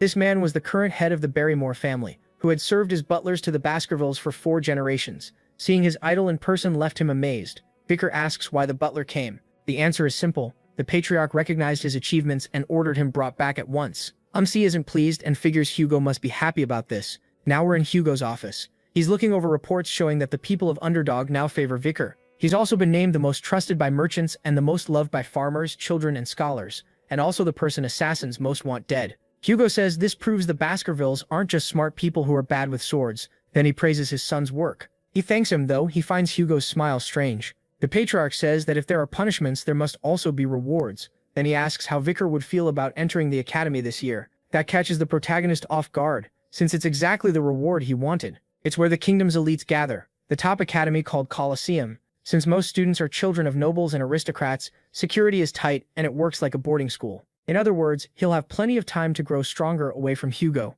The patriarch says he'd like to send a few more people too, but no one comes to mind besides MC. So he asks if there's anyone MC wants to bring. He says the siblings he's closest to are the triplets. Of course, he really wants to use them as punching bags. But Hugo refuses to send all 3 and asks if the protagonist still remembers the plan he made at 8 years old. The one about leaving the mine in the hands of the Morgs to get rid of the barbarian clan. Hugo happily says the plan worked. At first, the Morgs proposed a joint attack while keeping everything quiet. Then Hugo asks if Vicar wants to stop by that place and check for himself whether the plan is being followed exactly. MC simply says he'll do as the patriarch commands. Soon they leave through Underdog's gates. Chihuahua says goodbye with clear sadness. He wishes them a safe trip and promises to handle things while the vice consul is gone. At last, it's time to leave the city. On the road to the next destination, Vicar tells them to show themselves. At once, several knights drop down from above. He apologizes for making them wait. He says he wanted to avoid a messy start. Staffordshire answers that it's fine and says they'll escort him to the Morgue Fortress. On the way, he asks about his uncle Boston Terrier, and learns the man was thrilled to bring him into the Pitbull Knights after what happened at the slave auction. Before long, they arrive in Morgue territory. Vicar already knows this isn't just an inspection, it's also a mission to crush the barbarians. From what they know, the Morgue clan has gathered 2 delegates, 30 clan members, and 100 outside wizards. Meanwhile, the Baskerville side sent only the protagonist, 1 delegate, and a few dozen regular soldiers. It looks like they want more information on the barbarian clan first. Soon, the Morgue Fortress comes into view, lined with stakes and hanging skulls. That was likely done by a wizard, probably a warning meant for the barbarians. The sight makes Vicar think of Camus, and he notices she's gotten much stronger. Then 3 figures appear on the wall and order them to stop, asking who they are. They say no one gets in without permission. MC knows the 3 of them well. They're the Morgue Flowers, the triplets called Highbrow, Middlebrow, and Lowbrow. Vicar says they're Baskerville envoys here for a land inspection and to help with the mission, so they should open the gate. But one of the girls says that won't happen. They have to report to the territory supervisor first, so the group will need to wait here. Maybe permission will be ready tomorrow. That makes him ask why they're trying to block the territory's owner from entering. She mocks him for pulling the owner card and even brings up a tenant protection law made by his own family. Growing annoyed, Vicar says he already changed that law. Now the owner can throw out tenants whenever he wants. So he gives them one last warning and tells them to open the gate now. The girls panic, but one snaps and says she heard some fool was put in charge of Underdog. Then she fires a spell at the protagonist and says they won't let anyone push them around. The water attack lands right next to him. She doesn't back down at all, yelling that no one is entering Morgue territory. She even taunts the so-called Baskerville genius to try something. The knight commander starts to draw his sword, but men in the back begin shouting insults at the triplets on the wall. Vicar recognizes the voices right away and the sisters get offended instantly. The 3 boys step forward and say they meant every word. They were Baskerville's own triplets. Yeah, this was going to be embarrassing. Triplets against triplets. Even MC looked annoyed by the whole thing. Then one of the boys says he wants to repay MC for recommending them to the patriarch so they could enter the academy. He knows these 3 will grow into deadly weapons and they're excellent at following orders, so he pushes things even further, planning to break them in and use them later. The boys start yelling that they're the best, while the girls answer with middle fingers and call them idiots. That only makes the sisters angrier, so they combine the 3 elements they control to boost their magic many times over. That's why they were called the 3 Flowers of Morgue in the past. One Baskerville triplet says they shouldn't be scared of a few little branches, then rushes in with the first Baskerville style, which even impresses the knight commander. But a moment later, he's caught off guard and shoved back by one of those branches. The girls laugh and say swordsmen will never touch them. That just makes the boys even madder. The knight commander grins and says this is going to be fun. They'll finally get to see swordsmanship and magic settle their old argument. He says it'll be interesting to watch the young talents who may one day lead both clans. Vikir points out that he's one of the clan's rising stars too, but the delegate says he's far beyond the others and shouldn't even be compared. Realizing this circus is wasting time, the protagonist decides to move on. He has more important things to talk about. Honestly, he just wanted them all to hurry up and die already. Then someone suddenly appeared with fire magic in her hands, demanding to know what was going on in her territory. One triplet was almost on top of a mage when he saw a flash streak toward him. It was a huge fire spell. The blast was massive. Vikir was pleased for a second. He really had hoped they'd die. Then he got annoyed when he saw everyone was only burned, and the morgue triplets were in the same shape. You can probably guess who showed up. MC was surprised to see her this early. Standing on the wall was Camus de Bourbon, Morgue Scarlet, the girl he met when he was 8. She says she won't forgive anyone causing trouble in her land. The triplets protest and call Camus by her first name, saying Vikir's side started it. That sets her off. She snaps that she never gave them permission to call her that, and warns them to watch their mouths if they don't want to end up hanging there. Then she looks over and freezes for a second. The person in front of her is him, Van Baskerville. Her whole attitude changes, and she says it's been over 7 years since they last met. The protagonist agrees it's been a long time. In his head, though, he notices she's grown up a lot, so this was the woman people would one day say charmed all the men in high society. Camus de Bourbon, Morgue Scarlet. In his past life, men chased her and scandals followed her everywhere. Strange that he hasn't heard any of that this time, but he doesn't care much. He just asks her to open the gate. Since the triplets refuse to cooperate, Cameras gets angry, saying after all these years that's the first thing he says. Vikir asks if he was supposed to say something else, which only makes her madder. The Knight Commander thinks the triplet fight is over, and now it's time for a clash between the top stars of both families.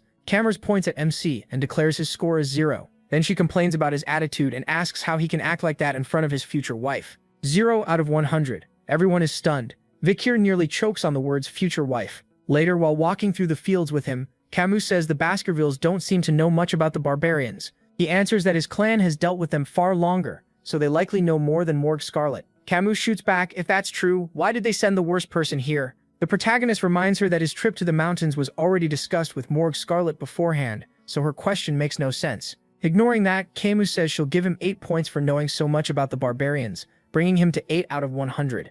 MC asks why it's so low when his answer was perfect. She says she hates smart men. In her opinion, men should be a little dumber. Then she gives him 6 points for horseback riding and asks why his horse is taller than hers. Maybe because he's shorter. She hands out 4 points for fashion, saying his clothes are boring, and only 1 point for manners because he doesn't answer her properly. Vikir is this close to punching her and says she'd need about 5 more points just to fill the dent. Blushing, she suddenly gives his face 99 points, saying he's grown up a lot. Then takes off 1 because he can't control his expressions. He tells her to stop with the pointless scoring, but Camus says it isn't pointless. Her husband has to meet strict standards. He asks why he would ever be her future husband. Furious again, she says it's because he passed her uncle's test. That memory only makes her more upset since her uncle turned it into a promise for a future marriage instead of one right then. Vikir tells her to forget that day and act like it never happened. Camus blushes, then suddenly throws a piece of clothing at his face hard enough to leave a mark, saying she'll never forget what happened between them. The protagonist asks what she just threw, then realizes it's the jacket he lent her back then.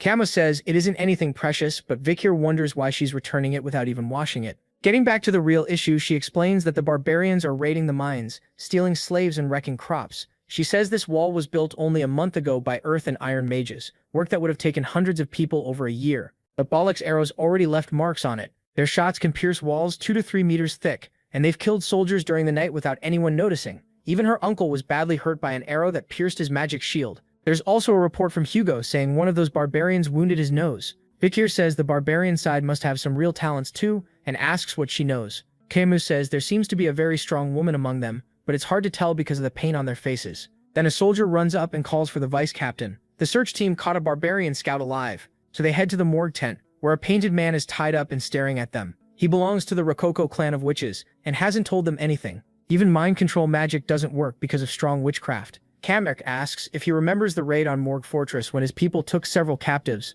Among them was her distant cousin, a little girl named Rose. The man just smiles and says something in his own tongue, making the other prisoners laugh. Kami asks for a translator and wants to know where the deserter barbarians are, but her vassal says they were all killed or captured. Then Vikir says he knows a little of the Rococo language. Kami, surprised, asks if there's anything he can't do. She tells him to ask about her cousin, a red-haired, red-eyed, pale 12-year-old girl taken in the last attack. MC asks, and the man starts laughing, before answering with a cruel grin. Vikir shuts his eyes for a moment, clearly unhappy with what he heard. then tells Camus the girl is dead. She goes completely cold with rage. Then she says the other representatives are busy, so she herself, Vice Captain Camus Moore, will handle the trial. Her verdict is immediate execution. A stake drives through the prisoner. As he shouts in his native language, Camus tells him to keep talking if he wants. Once this war is over, she says, that language will only be heard in hell. The other prisoners panic, but Camus orders everyone out. Vikir watches in silence, and when he leaves, he finds her outside in tears. Even with all her strength,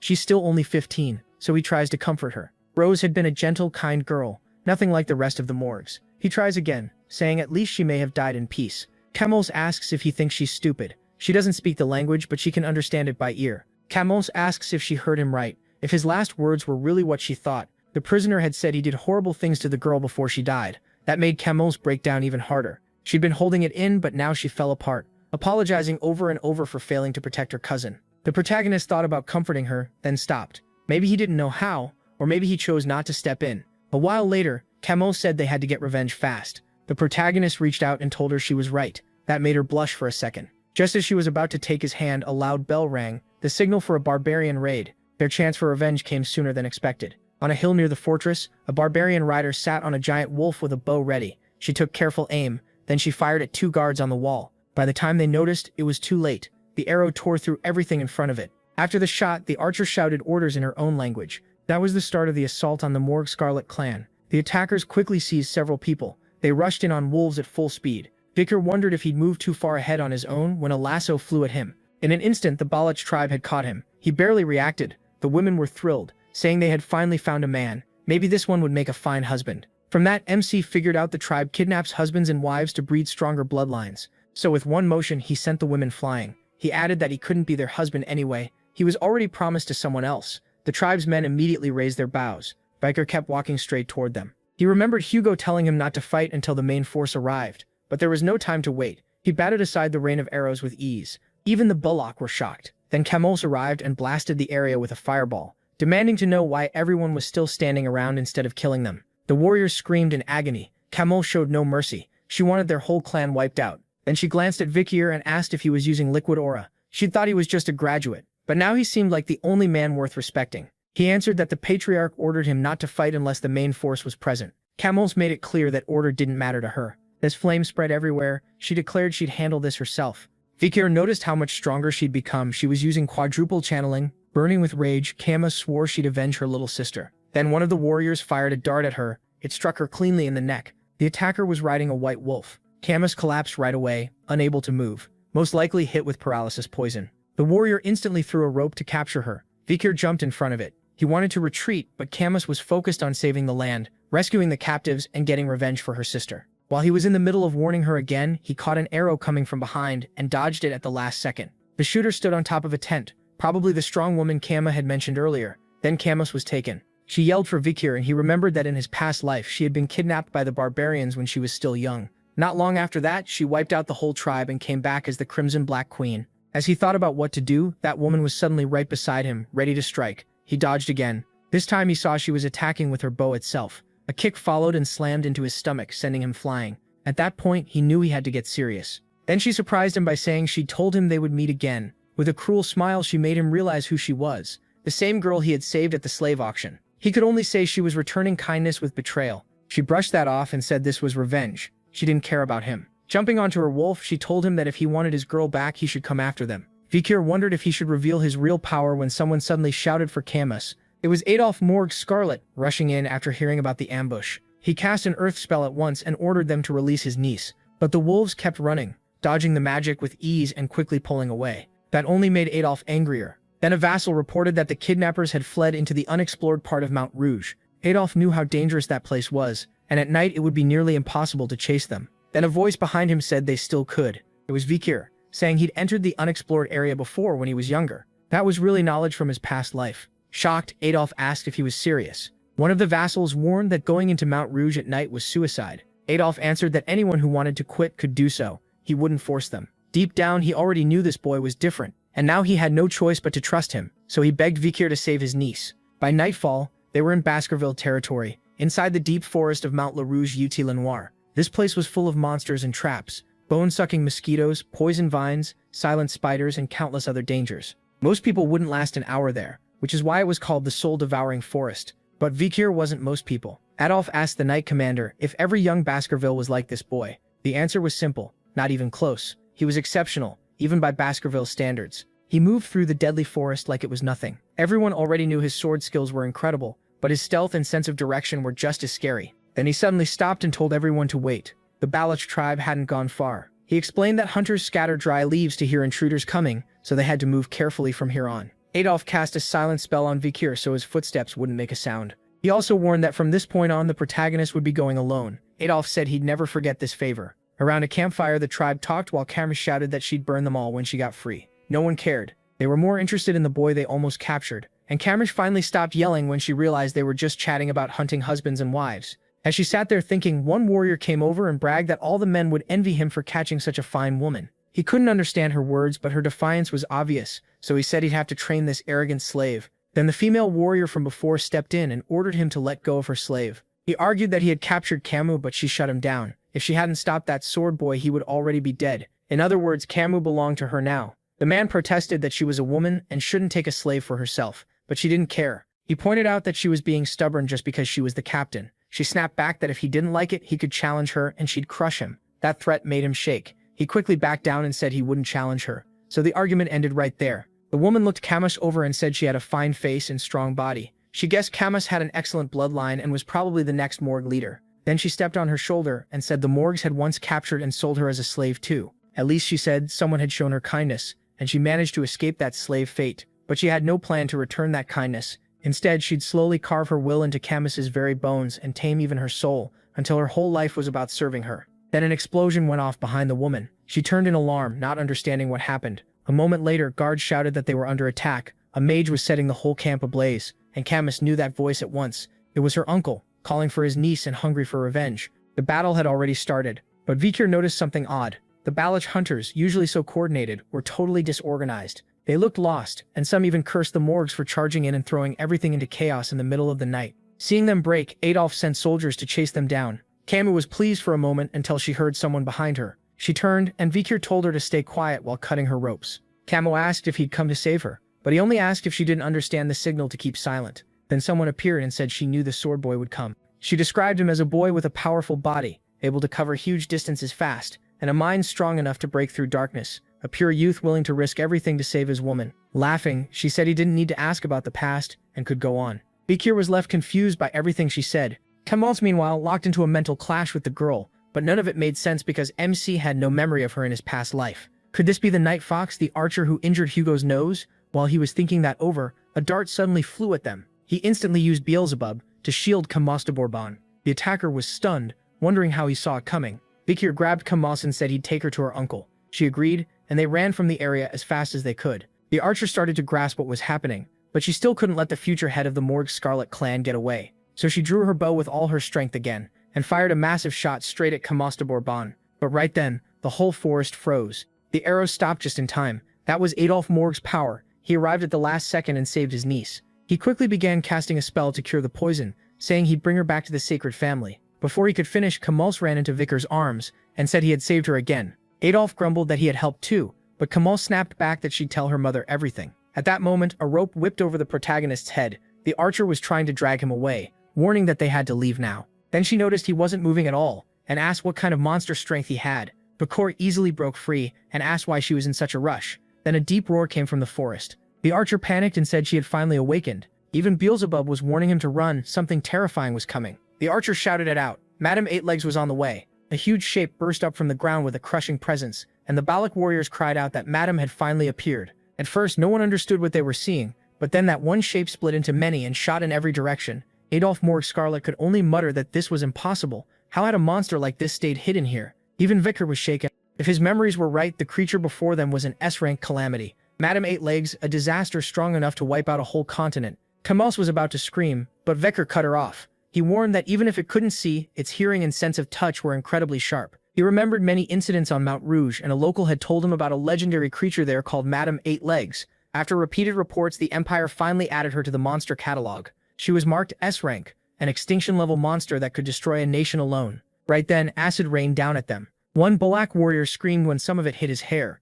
burning it off. The archer got angry and told him to stop making noise in front of Madame. Because of that sound, the monster had already turned toward them. She immediately ordered a retreat. The Morgue Scarlet side also fell back. The Bollocks scattered while the Morgue Scarlet and Baskervilles fled in one big group, and that made them the easier target. One mage claimed bugs were weak to fire and told them to leave it to him. He launched a spell that struck the spider cleanly, and for a second the boy beside him thought it worked. Then in an instant the mage vanished. One of Madam's legs had pierced him. The boy barely saw it happen, and by then he knew it was over. He'd be Madam's next meal. Adolf, desperate, demanded to know what kind of monster this was. As they ran, Victor went silent, then stopped and said he'd stay behind. The Knight Commander asked what he was doing. MC said that if they kept running like this, everyone would die, so someone had to stop the monster's legs. The man started to offer himself instead, but Victor asked if he really thought he had the skill to stop that thing. He added that they couldn't let this calamity reach their land, and right now he was their best shot at tying down its legs. Then he told Adolf there was no time left, and begged him to choose. Camus could only watch in silence. Adolf hesitated until he shouted at him to decide. Then the old man ran, saying he wouldn't waste the boy's sacrifice. Meanwhile, Camus cried out, begging him not to stay. Victor was about to draw his sword, but stopped himself. That would be pointless, and an ordinary weapon wouldn't do anything to it. To him, this was actually the perfect chance. If he could fake his death and slip out of Hugo's sight, he'd gain time to learn the 10 techniques. Once he was strong enough to avoid the Patriarch's pressure, or at least hide his power completely, he would return to the family. Pulling out Beelzebub in its full form, he knew that if he held back even a little, the S-rank calamity in front of him would kill him today. He had crossed the river Styx and mastered advanced Baskerville swordsmanship along with the demonic blade Beelzebub. So he went all in and charged at full speed toward the monster. He leaped as high as he could, rising above Madame herself. She sensed the threat, and Victor gathered all his aura into one strike, enough to tear the air around him. Then he unleashed the 5th Baskerville Fang. The blow was so massive that a bright light burst through the forest. A moment later, it exploded, and the sound carried for miles. Camus de Bourbon couldn't believe it. She broke down crying for him. That was the day history would remember. The day a boy not even grown yet became a hero. Then memories rushed into Victor's mind. He remembered that terrible day when he was betrayed. He saw it all again. Hugo standing before him with the whole family ready to execute him. There was no mercy in his eyes, and his intent was obvious. With a single hand signal, the order was given. Victor's world spun, and when it finally stopped, the last thing he saw was his father and the people he once cared about turning their backs on him. In his mind, he screamed for help, but no one answered. When he opened his eyes again in the present, he was staring at a strange ceiling. A rope hung around his neck, his whole body hurt, and he had no idea where he was. Still, even if he didn't know how many days had passed, he knew one thing. He survived the fight with the giant spider. Everything after that had been chaos, and he could only hope she hadn't lived either. Checking himself, he found his body still whole, though the blast had left him sore all over. When he grabbed the rope around his neck, he realized it had caused the stiffness and probably saved his life too. That meant things likely went as planned, and the family should now believe he was dead. At last, Victor stepped out of the cabin and found himself in a barbarian village. He quickly realized it was Balak territory, and that they had taken him prisoner. As he thought about being inside the Baskervilles' natural enemy camp, he noticed a line of tied-up men coming his way. A woman yelled at them to move faster or she'd feed them to the wolves. Victor recognized them as Morgue Scarlet soldiers and wondered why he wasn't with them. Just then a man walked up and asked if he could speak their language. The protagonist recognized him right away, the same guy who had thrown darts at him earlier. The barbarian said it was good he was awake, then coldly asked how it felt to watch his comrades die while he could do nothing in his broken state. He added that if Victor weren't the captain's little dog, he'd already be dead. Hearing that phrase, MC was hit with memories of Hugo keeping him like a dog that existed only to serve. Something in his face changed so sharply that the barbarian froze. Feeling that rage, the man punched him and cursed at him. As he walked off, he told the protagonist to stop lying there and go to his master at the end of the rope. Still on the ground, Victor silently memorized his face. Once he recovered, he'd make him pay. Later, he followed the rope through the forest. It was so long he couldn't even see where it ended,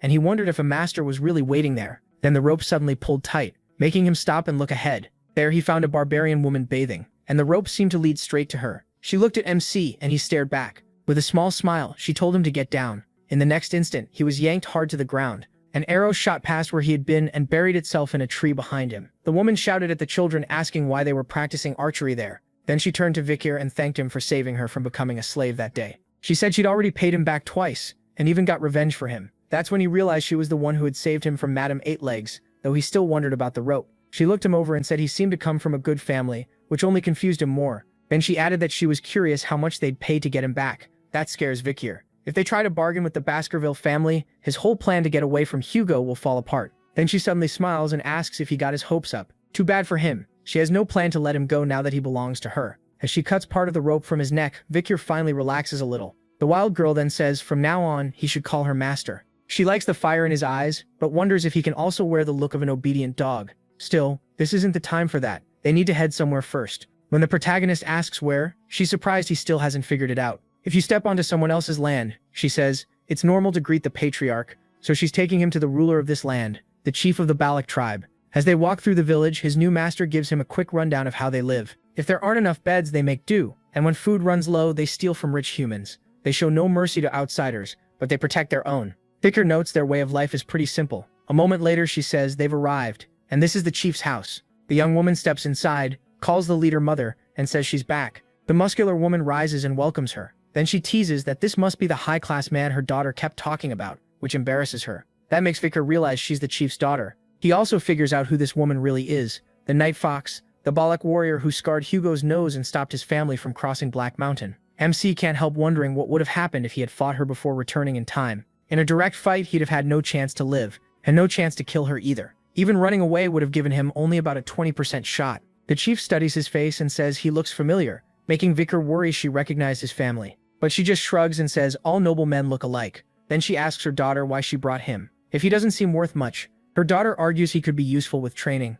especially since he risked his life against 8 legs. The chief barely cares as long as his important parts still work. That's enough for her. Flustered, the young woman says he'll only be her personal slave. Her mother points out that's not how she was talking about him before. Still, whatever her daughter decides, she'll support it. At that moment, Vicar touches the wood in the middle of the cabin. A few hours later, they're out in the forest. There, he says he has a question. He asks her name, catching her off guard. She expected something about being a slave. With a slight blush, she answers that it's An. Vicar asks what he should do now, and An snaps that he's a slave and should call her master. Even so, she lets it slide and gives him his first order. He needs to build his own house if he's staying here. She has another reason too. An doubts someone raised like him can build anything, so this will teach him his place and make him rely on her. The protagonist just smiles to himself. Building a house actually sounds fun. Before long, An is completely stunned because his cabin is already finished. She can't believe it. She thought he wouldn't know the first thing about surviving, and everything she brought to help turns out useless. Vicar says it's been a long time. In his past life, he learned a sword wasn't enough to stay alive, so he picked up survival skills too.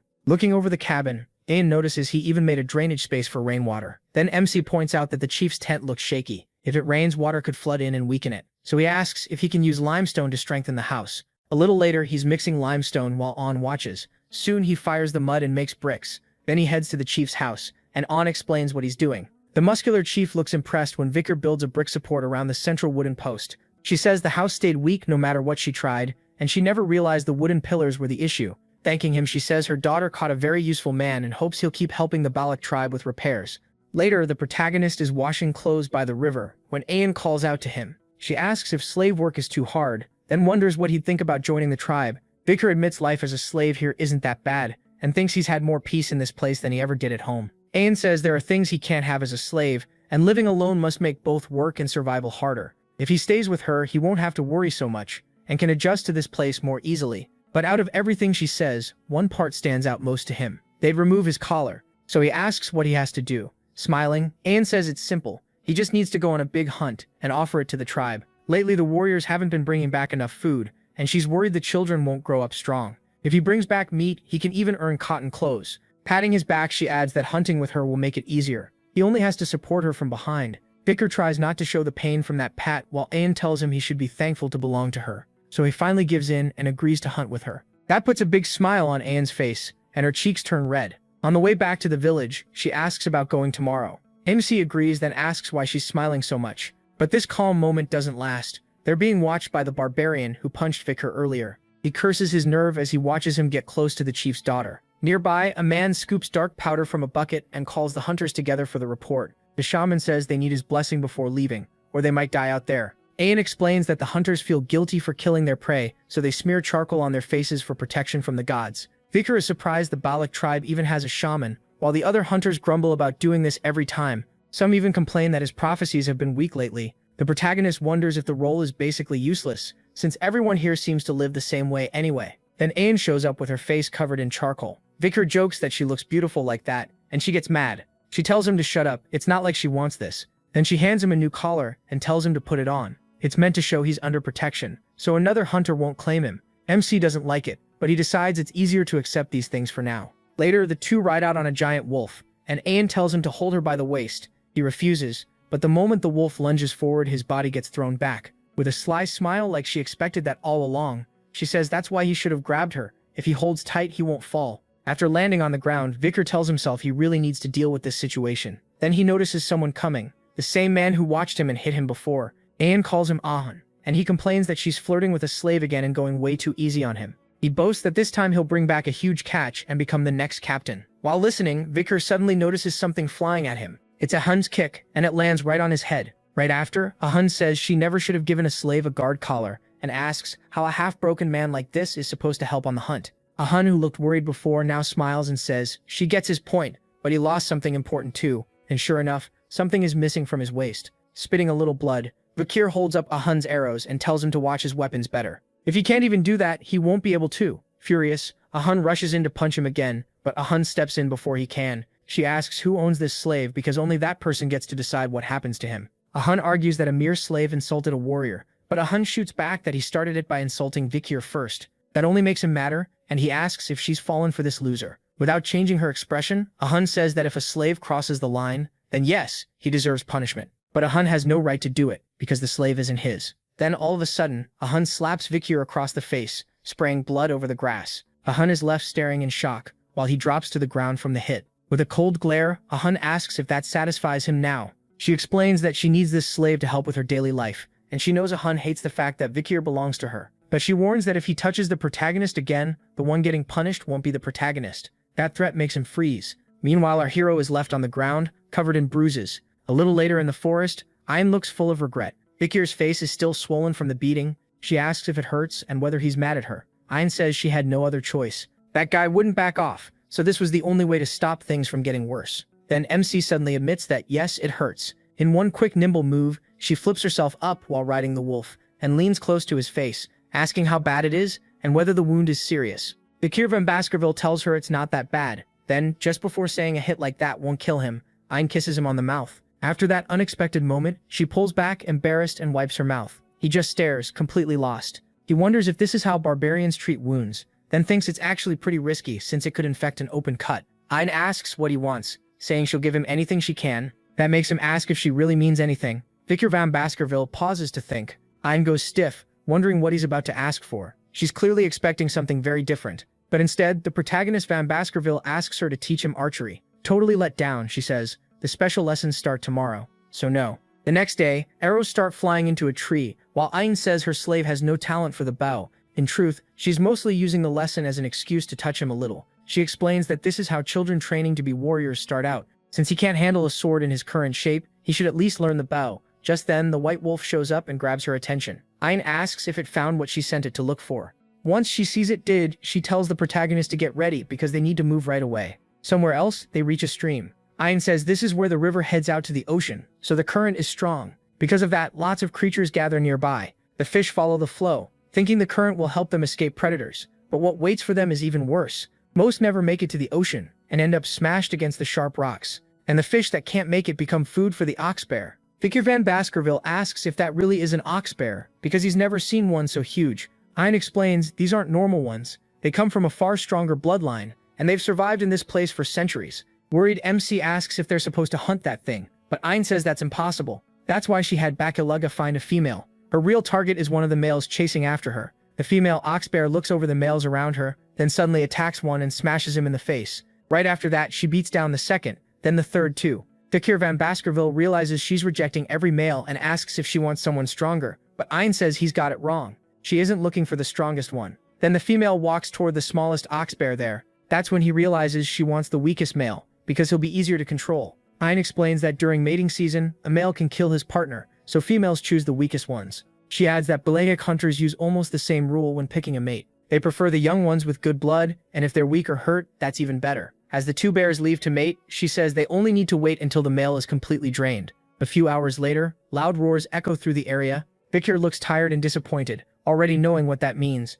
The noise is all coming from inside a cave in the mountain, and he says he's been listening to those bears for 3 straight days and barely knows why he's even here anymore. Ayan asks if he gathered enough food for both of them, and he says yes, explaining that the bears stayed in the cave those 3 days because he kept bringing them food. These fruits give a burst of energy, but they wear down the body by draining life. The females are smart enough not to eat them, but the males will swallow anything to keep up. While making soup, Ayn tells Vicar to eat well, but he can't focus at all with the bears going wild inside that cave. Then she casually says that's normal, which catches him off guard. She adds that the men in her tribe are the same, and wonders if his people aren't like that. Suddenly she asks how he's doing, and leans in, curious if he thinks he can, but before she finishes, a huge roar blasts out of the cave. At once she tells him to get ready, saying the female must be sure she's going to get pregnant now. When the male collapses inside the cave, the female roars and drives him out. Ayn explains that once it's over, he's just another predator in her territory, so she chases him off for good. Vicar van Baskerville says the male hasn't slept in 3 days, so now he'll look for somewhere to rest. He'll hide in a safe spot to recover, and that's when the real hunt starts, because they'll follow him while he sleeps. Sometime later, the two move through the mountains. Even though he's exhausted, Vicar keeps walking and soon realizes they're searching for a place with no danger, somewhere animals don't usually go. He notes how smart that is. It feels less like instinct and more like something learned over time. The cold up there bites hard, and the protagonist feels it even more, since he has almost nothing on. Noticing that, Ayn says he can stay closer if he needs warmth. She points out that if he gets too cold, the pain will get worse, and he won't hunt well. Vicar van Baskerville admits that's a solid reason, though he's still surprised she offered, so he wraps his arms around her from behind, and she's clearly happy about it. She tries to tell herself she's only looking after her slave's health, and that this is just a master doing her duty. Then the wolf suddenly stops after sensing something. It growls, and Ayn spots the oxbear's tracks on the ground. The problem is the tracks suddenly end. The second she understands the beast noticed it was being followed, she scans the area for it, but she's already too late, and when she turns, the oxbear is right in front of her, ready to strike. Then the story cuts back to the Balak village, where everyone is celebrating after catching a wild boar. One hunter says a beast that size can feed the whole village, while others complain they only got 3 rabbits. The one who brought in the boar is Ahun, and he's already picturing himself becoming the next captain. Others say that no matter how strong Captain Ayn is, hunting alone has its limits. Someone points out that she took the slave with her this time, but Ahun mocks the idea, saying that injured knee makes him useless. Then we jump back to Ayn's desperate moment. The bear's attack is inches from her face. Before it lands, Vicar grabs her from behind and yanks her out of the way. The strike is so strong it slices off some of her hair. Even so, MC Van Baskerville saves them both from getting hurt. The wolf bares its fangs at the beast and rushes in to attack. Still holding Ayn, Vicar asks if she's okay. She says she is now. Ayn adds that the bear must have realized it was being tracked. It may be small, but it's clever. He says they have no choice now, they'll have to fight it. But Ayn tells him to stay back and rest for a bit because she'll prove she can be a master worthy of him. A little later, Vicar hides and wonders what she meant by resting, because it looks more like she plans to do the whole thing alone. As he watches, he realizes the Balak tribe fights in a very different way. Arrows start slamming into the ox bear. Ayn shouts at it in anger, saying it embarrassed her in front of her slave. Before she can fire again, the ox bear ducks behind a rock. That only annoys her more, and she declares that hiding won't save it. No barrier stops a true arrow from reaching its target. She shoots straight at the rock. The arrow hits the stone and bounces away, but that was only the setup. A glowing strike follows and pierces the ox bear's body, making it scream as blood spills from its mouth. Vicar is stunned. Even with the beast behind a rock, her aura passed through the stone and hit it. This isn't ordinary archery. It's the skill of someone built to hunt and finish prey. When it comes to talent, this girl might even surpass Camus. Morgue Scarlet. As blood drips from the ox bear, it looks nearly spent, but still forces itself to charge at the girl, who keeps firing without pause. Even with one eye pierced, the beast refuses to stop. Ayn says every arrow she fires carries her truth, and that her shot can pass through walls to reach its prey. Then she readies the final arrow to end it, and the bear clearly senses the danger. With a sudden move, it barely dodges. The shot only snaps off one of its horns, leaving Ayn shocked. As the bear keeps attacking her and the wolf, Ayn gets slammed down and tumbles across the ground, finally stopping a short distance away, covered in bruises. Even so, she doesn't lose her resolve. She remembers her mother saying that when a beast is close to death, its senses get even sharper. She had put everything into that last arrow, and the second she relaxed, the bear caught her off guard. Now it slowly moves toward her, looking far bigger than before, and Anne thinks this is where she dies. Then Vicar shows up, asking if she's done proving her pride as a master, and steps in to strike the bear with his bare hands. Now it's his turn. He thrusts his hand toward the beast's mouth and at the last instant activates Beelzebub in his arm, blasting out a huge wave of fire. Ayn freezes, shocked by where that flame came from. The bear is too drained to fight back, and Vicar stands over it without moving. Watching him, the young woman seems even more drawn to him. But he's only acting tough. He pushed himself too hard with that last move, and drops unconscious just as the bear finally goes down. By the time they return to the village, it's already night, but nobody is resting. The whole place is celebrating the day's hunt. People pass around big bowls of soup while Anne explains that whoever brings in the biggest prey earns the village's respect and thanks. She asks Vicar how it feels to be the hero of the hunt, but he really doesn't care. She goes on, saying ox bears are strong, savage, and smart. which is why they count as a true hunter's prize. Taking one down is nothing like chasing a boar. Then she turns to a hunter nearby and questions if that's really true, clearly bothering him. He passes the protagonist a bowl of soup, and MC asks why his portion is so small. The man says it's because he's already gained everyone's respect. That's their banquet custom. The one who contributed the most gets the least food and the most honor. Vikir isn't impressed, and wonders if meat wouldn't be better than a little honor. Still, his real reward isn't the meal. After killing the ox bear, he stole its skill. When he holds his breath, he can raise his weight to 600 kilograms. And that isn't all. After Beelzebub devoured the monster, his body was almost fully healed. Then Ayandi's soul calls out to him and hands him another bowl, saying this should be enough, and that she took it from the shaman using her authority as a hunter. Vikir says he's already full, but she keeps insisting he has to eat it. According to her, if your eyes are bad, you eat the prey's eyes, and if your heart is weak, you need to eat the right part too. The other women tease that she's the only one worrying so much about him, and her motives are pretty clear. He takes a bite and says it's really chewy, clearly not enjoying it. The one who's happiest though is Ayin. She tells him that now he'll be able to do his job. Vikir, who has no clue what she means, just stares in confusion. The next morning arrives in the Balak village, and he's already awake. He studies a huge tree that was sliced clean through. On the side is a small smoking cut, and that makes him realize what she said yesterday was true. Then he recalls asking Ayen de Sol why so much high-quality meat had been left there. He brought up the village's food shortage, but she cut in and explained it was an offering, something given to the Madam of Eight Legs in exchange for permission to live in the dense forest. Thinking back to his last encounter with her, Vikir realizes he was reckless to fight her. He also decides she's a demonic, annoying creature. Later, while walking through the village, he notices something strange. A long line of women is gathered outside someone's cabin. He wonders if it's some kind of ritual, and hears that some of them have been waiting since before sunrise. One woman says that after his achievements he'll probably lose his slave title and get to pick one of the village girls as his wife. Then someone appears and grabs everyone's attention. Ayin de Sol storms in, furious that they dared mess with what she calls her property. The women don't care about monogamy and tell her to use him first, then pass him along. Ayin refuses. She wants Vikir to herself and has no plans to share. With a dangerous glare, she warns that she'll deal with anyone who tries. After they back off, she mutters that they were like snakes trying to steal from her. She adds that since she gave him that dish yesterday, she expects him to do his job as a man. But then she turns and notices Vikir has been watching the whole time. He stares back seriously, wondering what exactly she fed him last night. Ayin de Sol tells him her mother called the elders together last night, and thanks to his honorable hunt, he can ask for anything. She already thinks she knows what he'll request when he meets the village chief. A little later, they head to the leader's tent. The elders sit on one side and the tribe's top hunters on the other. In the center, Vikir kneels before the village chief. The powerful woman watches him from her seat. She says she heard he was the one who brought down the ox bear, and thanks to that, she gets to enjoy excellent meat. She thanks him for his work and notes that his body seems to have recovered well. Vikir politely agrees, though inwardly he feels this situation is familiar and still interesting. This Fox Knight, the genius archer who made the Empire fear a tribe of only 300 people, carries real weight, yet she speaks with warmth. She says it's time to reward him for the hunt, and she can even remove his slave status. But as she starts welcoming him as family instead of a slave, the shaman from earlier clearly objects. The protagonist remembers hearing that the council was unhappy with this idea. That elder who painted the hunters' faces is the shaman Ahemen, a Hun and a Huel's grandfather. The chief declares that now that he's officially part of the tribe, she wants to hear his wish. Even if he's family now, she says she didn't raise him, so she'll grant him a proper reward. If he wants any woman in the village, she'll make her his wife, or give him a slave. Vikir notices his former master's signals and understands what she wants him to ask for. The chief sees it too, but only thinks her daughter has fallen hard for the boy. But what MC actually wants is to bathe in the Spring of Heroes. That request shocks the elders. Ayin de Sol, though, looks thrilled. The tribe chief's voice turns sharp as she asks if he even understands what he just requested.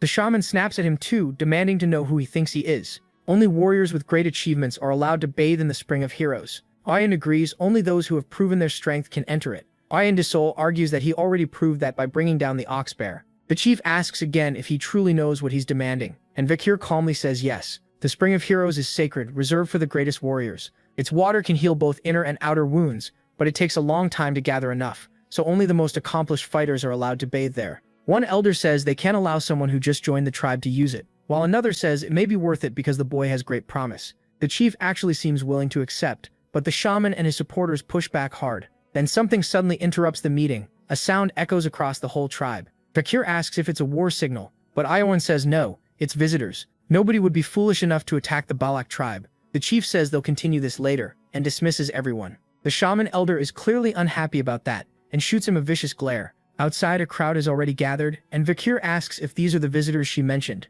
Several carriages from the Empire are unloading food and vegetables. Ayan explains that they're merchants bringing goods the forest doesn't provide, but the protagonist notices the insignia at once. It belongs to one of the 7 great clans, the Burgese clan. They should be in the imperial capital. So how did they get through Baskerville and more Scarlet lands? If neither side would allow it, then this has to be smuggling. An elder says that if they brought valuable goods, they should come trade. So the tribe members quickly start bargaining. Fakir quietly watches and realizes the merchants brought common supplies, yet they're taking rare materials from the dense forest in exchange for basic goods like grain. There's no way they don't know how valuable those materials really are. They're just taking advantage of people who don't know prices. Still, that's the Balak tribe's problem, and if anyone recognizes him, it could become his problem too. Then Ayin complains that the whole thing is unfair. She asks how a diamond can be worth just 1 ear of corn, and for a moment Fakir is impressed that at least one of them gets it. Then that feeling dies when she proudly demands 2 years worth of corn instead, thinking she made a great deal. The others follow her lead and start asking for more in their trades, which only annoys the old merchant. But since he can't really argue with a tribe full of warriors, he gives them what they ask for. Even so, he still thinks they're idiots who have no clue what their goods are actually worth. Right then, a little girl walks up and tries to trade a dung beetle larva for a glass ball that helps people sleep. The seller instantly looks sickened. He smacks the larva away and asks who would ever eat something like that. Then he turns and mutters that the girl may be stupid, but she's pretty. He even says she'd sell for a high price as a slave. A hand suddenly drops onto his head. Vicky tells him to hold it right there. The merchant freezes when he hears perfect imperial language from the young man. MC calls him out for talking about selling a child. Still, he says he'll overlook that for now. If the merchant reverses every crooked trade he made today, the man asks what he means by crooked. Vicky Tay says he's been taking priceless goods for almost nothing. But the merchant fires back that the Balak approved these sacred deals. He adds that a kid shouldn't meddle in this, so he points at the corn. Each ear is worth 10 gold, while the diamonds he took are worth 2 million. Then he starts listing the value of every item the Balak traded away, and the merchant goes pale. This kid clearly knows prices.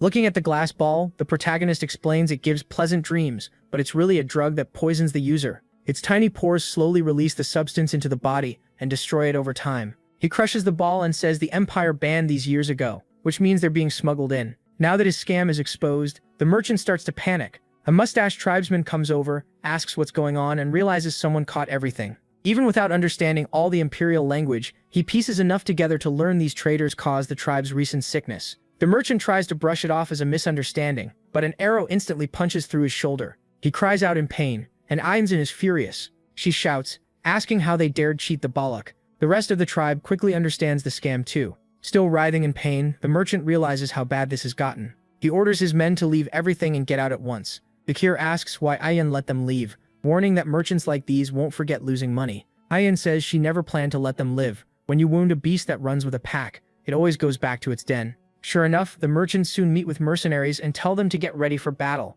By night, a bird circles above and lands on Aegean's arm. Still angry that they messed with her tribe, she says the only fitting punishment is total destruction. Meanwhile, the mercenaries move through the forest. Their leader tells the shady merchant he warned him not to trust barbarians, saying they should have just been sold like tools. The smuggler notices it's the man's first time in the forest, and warns him beating the Balak won't be easy. That just confuses the eye-patch mercenary, who asks why he hired them if he's that scared. He reminds him the protection fee is already in the payment, but the loot belongs only to the mercenaries. That greed unsettles the merchant, so he tells them to do whatever they want, while the eye-patch leader works out the attack. Beside him, 2 mercenaries bicker, with one telling the other to keep the match lit. The nervous one says lighting 2 cigarettes from one flame is bad luck in battle, but the long-haired man laughs off the superstition. Then an arrow sinks straight into his forehead. As the mercenary leader keeps talking about what he'll do with the captured Balak, the 2 men beside him drop dead, and another arrow flies at him. The merchant is already terrified when blood splashes across his face.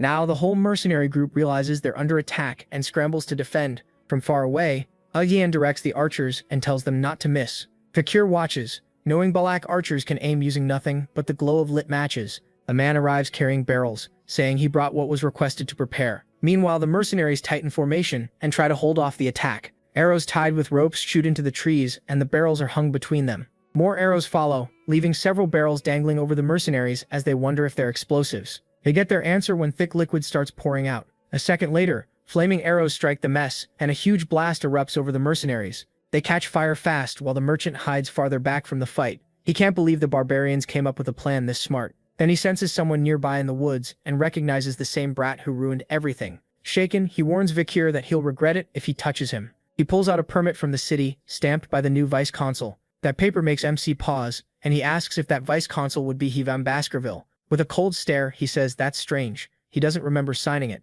Only then does the merchant understand who he's dealing with. Before he can say a word, arrows rain down on him. Vicure fires them himself and says this is the price for forging a Baskerville seal. Then Yan rides in on her wolf and tells him to move now. The mercenaries hiding behind shields notice the arrow storm has stopped. One of them says, "It's strange. Everything went quiet." Soon they start mocking the Balak, thinking the barbarians fled because they couldn't win. Then something massive rises behind them from the forest. It's the madam spreading her limbs and tearing through everything. From a distance, Vicure hears their desperate screams, while Yan praises his idea of luring the madam in. The protagonist says he feels the same thing every time he sees her. That creature isn't a monster, it's a disaster. Sometime later, the tribe leader finally allows MC into the Spring of Heroes. He solved the food problem, helped in battle, and uncovered why the warriors were getting sick. Taking all that into account, she calls him a brave warrior, and adds that tonight is also a full moon. Then she sends her daughter to guide Vicure to the Spring of Heroes. On the way, the girl looks pleased that the elder can't object anymore. He claimed the sickness was a curse,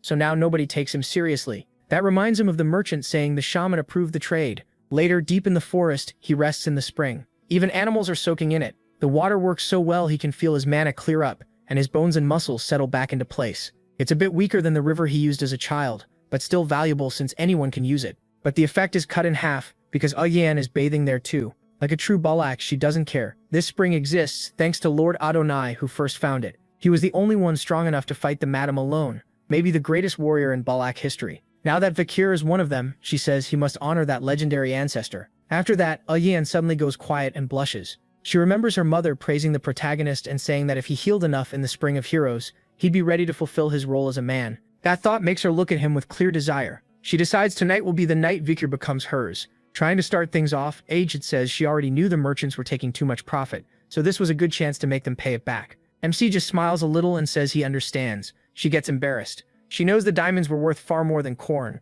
but she still tries to act like she understood the trade, until he says exactly how many ears of corn one diamond can buy. The number makes her jump in shock. She can't understand what people even do with that stone to make it so valuable. Vicure says that part doesn't matter. Then he asks whether she'll call him slave or use his name, because he doesn't like leaving things unclear. For a moment, she thinks about what to call him, then says nothing. Instead, she moves closer and asks if he really hates ambiguity that much. Lifting his chin, she says she'll clear it up right now, because she wants to call him neither one. She leans in ready to confess, but a bunch of kids suddenly jump into the spring and ruin the moment. They rush over to Ajin and Vicure, who both ask how they even got there. Watching the children splash around with Ajin, the protagonist keeps wondering what she planned to call him, if not slave or his name. Ajin yells that the spring's effect will be cut in half if the kids get in. But UMC reminds her she just said a true Balak wouldn't care about that. Ahun arrives and says the matriarch sent the sick children to cool off in the Spring of Heroes. That only makes Ajin angrier. Sure, her mother is mocking her. Then Ahun walks up to Vicure, thanks him for helping his little sister, and apologizes for judging him all this time.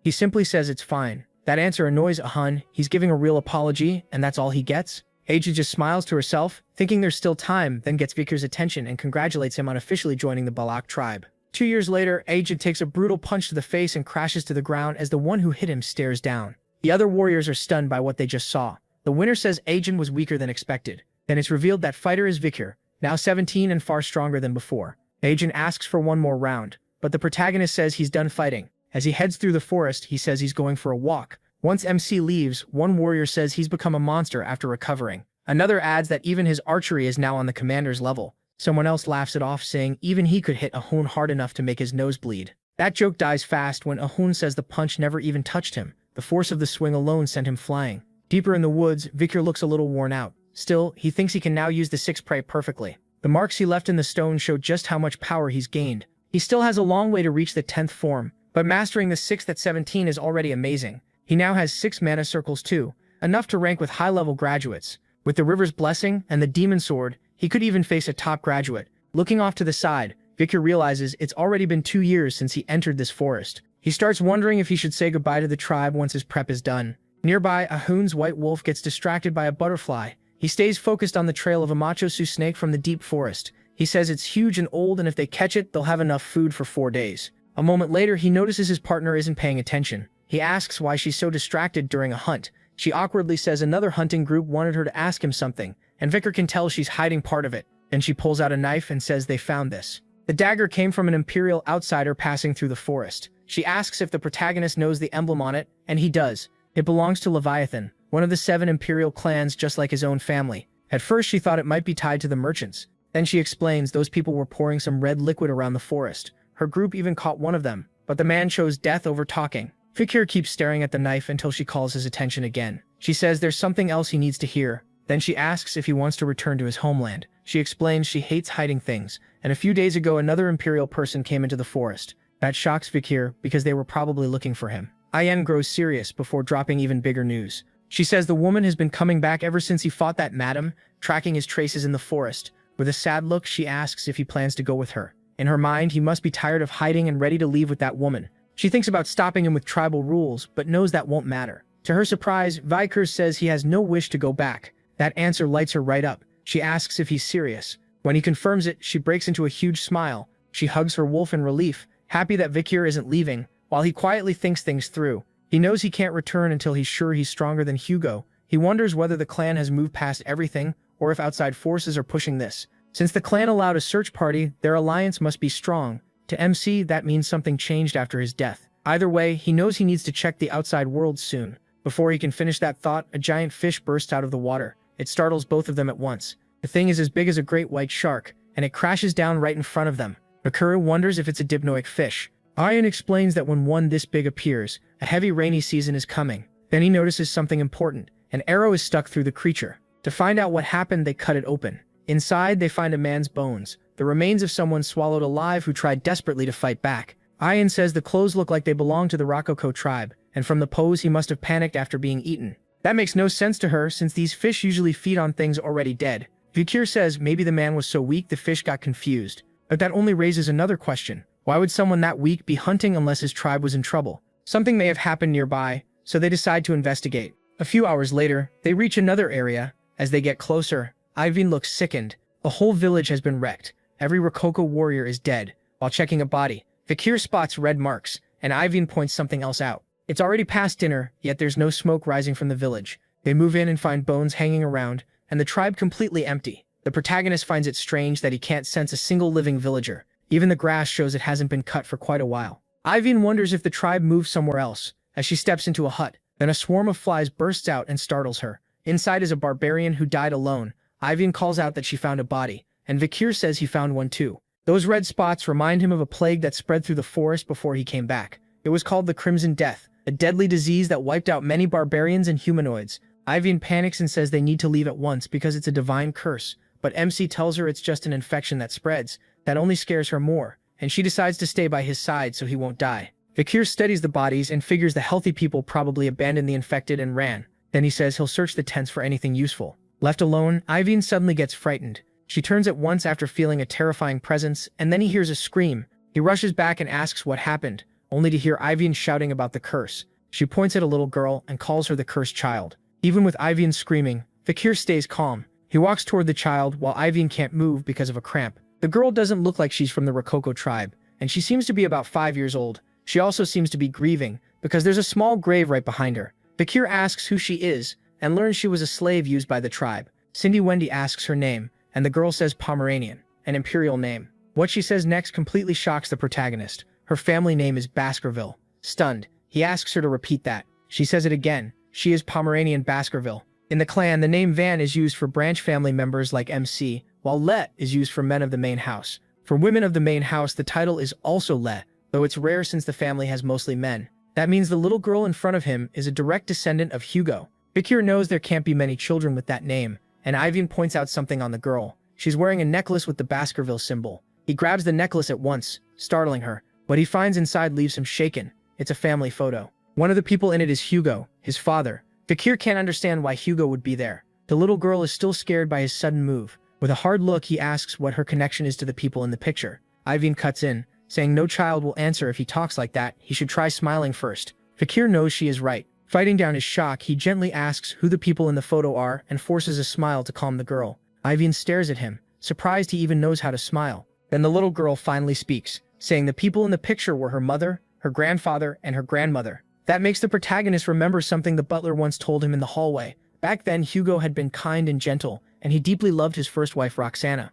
Her death from illness wasn't what changed him most. The real turning point was his daughter Penelope being taken by barbarians. Hugo sent many people to search for her, and even asked the emperor to move him to the borders. But no matter how many hounds he sent, no trace of Penelope was ever found. As the years passed without proof she was dead or alive, Hugo grew bitter, and his hatred for barbarians turned absolute. Victor always thought that story sounded too wild to believe, but this girl proves it. Penelope was Roxana's daughter, and this child is Penelope's daughter, Hugo's true granddaughter. He thinks about how Hugo already treats his own children like tools because of that hatred. So what would Hugo do if he learned his granddaughter carries barbarian blood? MC places a hand on her head and says the Rococo probably never treated her well. Then he tells her to come with him. Pomeranian is scared, not used to hearing kind words like that, while Vicar quietly wonders if his smile looks normal. She says his eyes and hair look like her mother's, and he explains that's a Baskerville trait, meaning they're related. The little girl calls him uncle, then she looks back at her mother's grave. She remembers her mother's last words. If she ever met someone with red eyes, she had to go with him no matter what.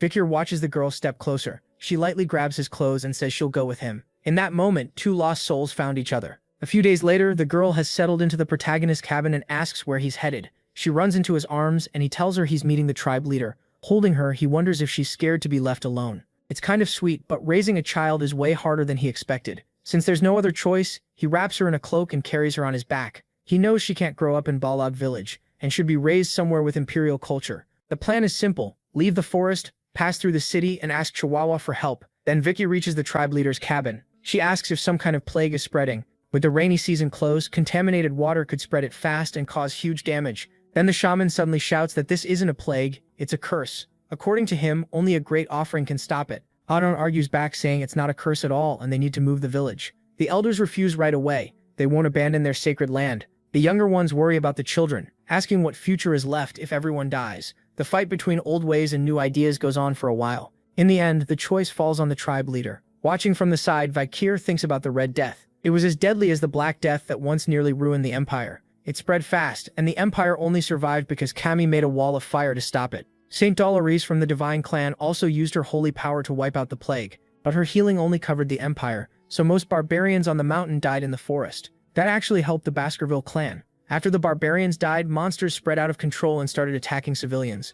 Since the Baskervilles guarded the mountain border, Hugo used that crisis to gain even more power and influence. Suddenly, Vikir raises his hand and gets the leader's attention. He says he knows how to stop the Red Death, and he'll do it, if only to ruin Hugo's success. Sometime later, a goblin is hung upside down by its legs. They drop it into a pot of water, then pull it back out before it drowns. Its body is now covered in red spots. Iron de Soul says Vikir was right. Every monster they dipped into the water came out infected. MC explains that dirty water is the biggest source of infection, so they need to boil it first. Still, as he looks at the remaining monsters, he wonders if that alone is enough. Soon another goblin is thrown into boiling water. Iron de Soul panics, saying it died the second it touched the water, and Vikir tells her to let it cool first. The last two are put in after that, and neither one comes out infected. That proves his idea was right. Boiled water is safe to use. Even the tribe leader praises him for it. Thanks to him, they finally see some hope. But he warns them not to relax yet. The disease can still spread through the air. Even after basically saving the village, one person still isn't happy. Of course, it's the shaman, who points out that the rainy season is coming, so avoiding water won't be enough.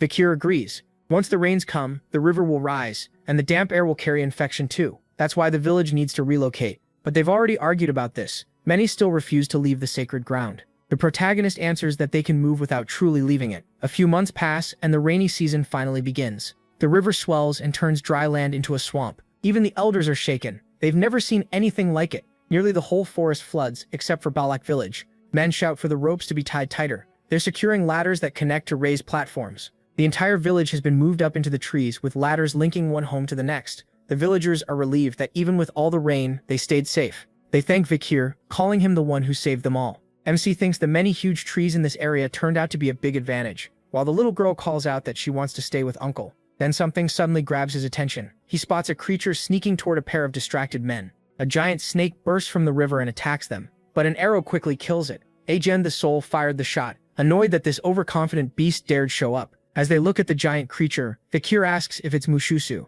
and Agen the Soul says it has ruled this area for years. Among the tribe, they call it Ka. The monster then charges and starts smashing the walkways connecting the homes. Seeing it wreck what everyone worked so hard to build, Vikir rushes in and activates Osiris Leon in his fist. With his blade ready, he says he's going to teach it a lesson. Then he unleashes the 6th Baskerville technique and lands a massive slash on the catfish. Badly wounded, the monster lets out a scream. He just keeps his eyes on it. Realizing it can't win, the creature starts to retreat. It slips back into the river, while Vikir watches. The two men from earlier manage to grab onto a tree before falling in. Right after that, the whole tribe starts cheering for the protagonist, who drove the monster away. They call him the great hero of the Balak tribe. The old elder looks clearly annoyed by all the praise Vikir is getting. Meanwhile, the wild waifu gazes at him with open admiration. Sometime later, we're back at MC's cabin. Food is being served, and the little niece he rescued happily starts eating. Aang is there too, enjoying the meal. Both of them praise Vikir's cooking, while he stares back in silence. Aang says she doesn't remember being invited, but she couldn't ignore a smell that good. Watching them bicker, the little girl says they look like a couple. That makes someone very happy, and she hugs the child, calling her adorable. He can only wonder when those two got so close. Then a sudden gust of wind cuts through his thoughts. He looks over and sees someone entering the cabin. Aang glares and demands to know why he's here. It's a Han standing there soaked from the rain. He calls out to Vikir and with tears in his eyes says the protagonist has saved the village again and again, so maybe he can do it once more. Then he begs him to save his sister. She's come down with the rare Red Death. The two hurry to Ahan's cabin. There, Vikir finds his sister weak and barely moving in bed. Seeing her condition, he asks how long she's been sick. Ahan says she probably got infected while collecting wood in the swamp. Aang adds that the girl is kind and always tries to help everyone. Before MC can answer, someone else barges in. It's the elder, already angry that his grandson ignored him and ran to the outsider for help. He keeps hurling insults, claiming his granddaughter is suffering because of the Empire's spy. Vikir and Aang watch the argument tensely as the elder yells and strikes his grandson, saying he's nothing like his mother or father. Opening his umbrella, the old man says this one last time, it's a curse, and only a sacrifice can stop it. Then he orders his grandson to quit trusting the Empire's spy and says the leader will finally listen to him now. Ahun can only stand there crying, his cheek bright red. Then Vikir speaks up. There is a cure. He turns to Ahun and tells him to wash everything his sister used with hot water, then burn mugwort leaves to keep insects away. That should buy them time until he finds the cure. Ahun wipes his tears and says he'll do it right away. Aang then asks if he really can save her. Vikir says yes, but he'll need her help too. To save the girl, he has to leave the village. Only outside can he get the cure. The wild waifu snaps at him, saying this is no time for nonsense. He's part of the tribe now. He can't just come and go from the Empire whenever he wants. Vikir already knows that, and he also knows the chief will probably give up on saving Ayal. That's why he needs Aang to keep this secret, so he can leave and return unnoticed. With a serious look, he asks if she can do that. Faced with his resolve, the wild waifu hesitates, scared and unsure. Sometime later, the flood is still tearing through the forest. Someone moves across the river by stepping over floating tree trunks. It's Vikir, heading fast toward the Empire with something strapped to his back. As he keeps moving, he senses something. He stops at once, turns around and asks why someone is following him. The person behind him is Aang. Vikir asks if she came to stop him, but she says she's going with him, until he warns that she'll only slow him down. At the very least, she asks him to leave Pomerang there. Even knowing he's from the Empire and tied to the Red Death, she only wants to understand one thing. Just as she tries to speak, she remembers how from the moment they met, she felt her life would stay linked to his. But all this time, she never got to ask despite all the warm moments they shared. After every adventure and close call, she still fears he might vanish before answering. With a heavy heart, she asks the one thing that matters. Will he really come back? She shuts her eyes, bracing for the worst. Then he tells her yes, he will return, and tears spill down her face. But when she looks up again, he's already gone, and all she can do is hope he keeps that promise. Sometime later, we move to the protagonist's mansion in the city of Underdog. There, Chihuahua lets out a small sigh when he notices it's already night and the paperwork still isn't done. He walks to the window thinking things were a lot livelier when the young master was around, and he still can't accept that someone so young might be dead. With a pitiful look, Chihuahua admits he misses the young master. Then he's startled when the protagonist suddenly says he's here. The supposedly dead young man is right in front of him, hanging upside down. Chihuahua's mind races, wondering if he's lost it and started seeing ghosts. Dropping onto the windowsill, the protagonist asks how his favorite secretary, Chihuahua, has been. Later, after calming down a little, the secretary asks if he really fought a monster in the forest, got hurt, and ended up joining the barbarian tribe because of it. He still struggles to believe this isn't a ghost, and Vikir realizes that's why he was so terrified, then says his secretary hasn't changed at all. That makes the dog-like secretary burst into tears, saying he's just so glad he is alive. A second later, though, he asks who the child is, even imagining she's the protagonist's kid with a barbarian. Vikir explains they share the same bloodline, so they look alike, but it's not what Chihuahua thinks. Then he asks him to watch over Pomeranian while he's gone, and if possible, teach her the basics. Knowing that raising a child while running city matters won't be easy, MC tells him to find Cindy Wendy. Hearing that name, Chihuahua realizes it's the criminal he let go 2 years ago.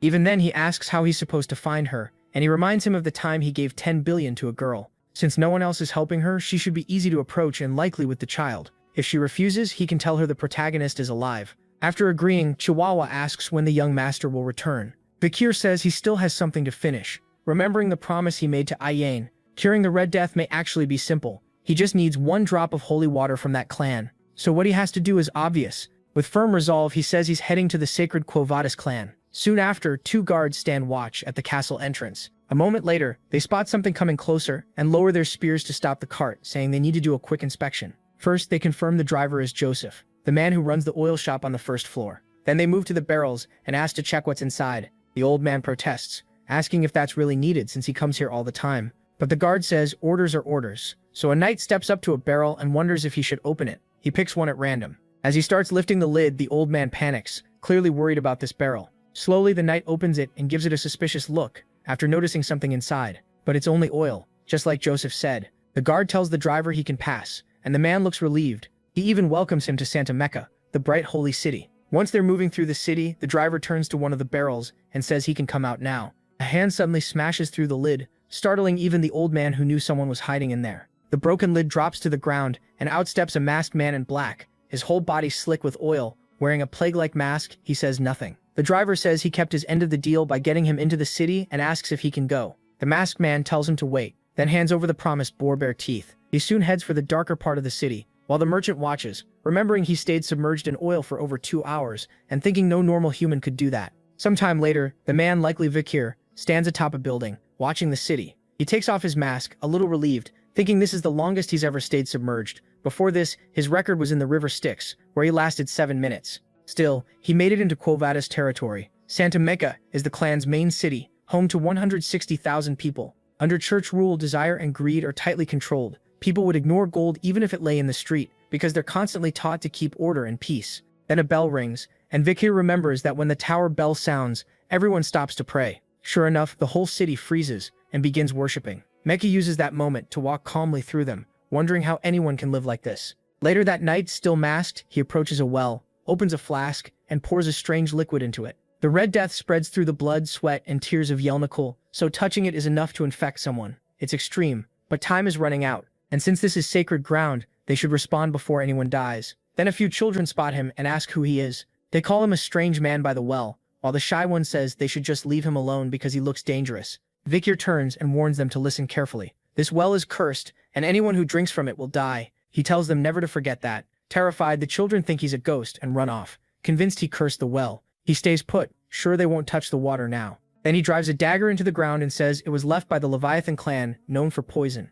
From the way things look, they'll take the blame for spreading the plague, and since they already clash with the sacred clan, this should spark a major conflict. With that, his setup is complete. Then Vikir remembers it's almost time for the saint to appear, and wonders if he should meet Sinclair Dolores first. A crowd of worshippers gathers outside the clan's castle. Most came to see the saint resting inside. Others hope she'll heal their illnesses. Then a voice from behind the door asks why they're here so late at night. A blond young man introduces himself as the Lord of the Dortus male territory, the eldest son of the Jonathan clan. Another man with long hair says he owns the Ipsum group and serves as a noble knight under Count Boston. An older white-haired man asks her to cure him, offering a rich and fertile land in return. Hearing all that flattery, the saint tells them to stop. She says she doesn't care who they are, and has no plan to open the gate this late. Then she orders everyone to leave for now, but one person stays behind. Vikir. He remembers the first time he saw the saint before going back, covered in blood helping the wounded. He also knows she doesn't care about wealth or status. When she asks who he is, the protagonist kneels and says he's just a lost lamb. A deep silence fills the air before the castle gate slowly opens, shining with golden light, and the saint tells him to come in. Inside the grand castle, Vikir walks up to an angel statue by the fountain. That statue is where the saint's voice comes from, as she asks how he lost his way. Realizing she won't meet him face to face, MC thinks that makes sense, considering how suspicious he looks. Holding out a bag of water with both hands, he says he's here to report a spreading plague and brought samples for her to test. The statue stays silent, as if thinking it over. Then the door shuts, and the saint says he lied. At once, guards start moving through the castle halls, forming up around the protagonist. Vikir stays still and quiet as they surround him, then comments that she treats her guests pretty harshly. A man holding a Bible, likely the knight commander, questions the protagonist's identity, but he knows him well. The man who trusted him again and again on the battlefield before his return, and who could become crueler than any demon in the name of justice. He also taught the protagonist the petting tricks he later used in Underdog City. Peter points at MC's odd clothes and tells him to remove the mask and show who he is, but MC refuses. A sharp object suddenly whips past his face and nicks the mask. The mage says he can't let someone this suspicious walk away. When paper turns into a weapon through magic, he realizes Peter still likes weird weapons. Then Peter accuses him of being the top suspect behind the plague, since he was the one who brought news of it first. The protagonist asks why he would do that, and Peter says it was probably to draw the saint out. As more magic cards fly at him, Peter says he can hear the rest in prison. Vikir dodges fast, one hand still holding his hat. He avoids using aura, knowing that could expose him as a Baskerville, and keeps slipping past the attacks as he jumps. Then he moves in on the knight. A hard kick shoots toward Peter's face, but Peter blocks it. Peter says it feels like stopping a falling rock. Power like this doesn't come from nobody. Then he hurls Vikir back as he flies off. MC thinks the weight boost he got after killing the boar bear is even better than he expected. The moment he lands, he rushes in again. He throws out a flurry of blows, but Peter guards with the Holy Bible. Still, Peter starts to realize things are turning bad. The masked man is clearly getting something ready in his hand. A fire attack bursts toward him. The flames catch the Holy Bible and start burning through it fast. Peter drops it at once. While Vikir stays calm and still, he asks if Peter really wants to keep going. Peter clenches his fists and admits this enemy is no ordinary man.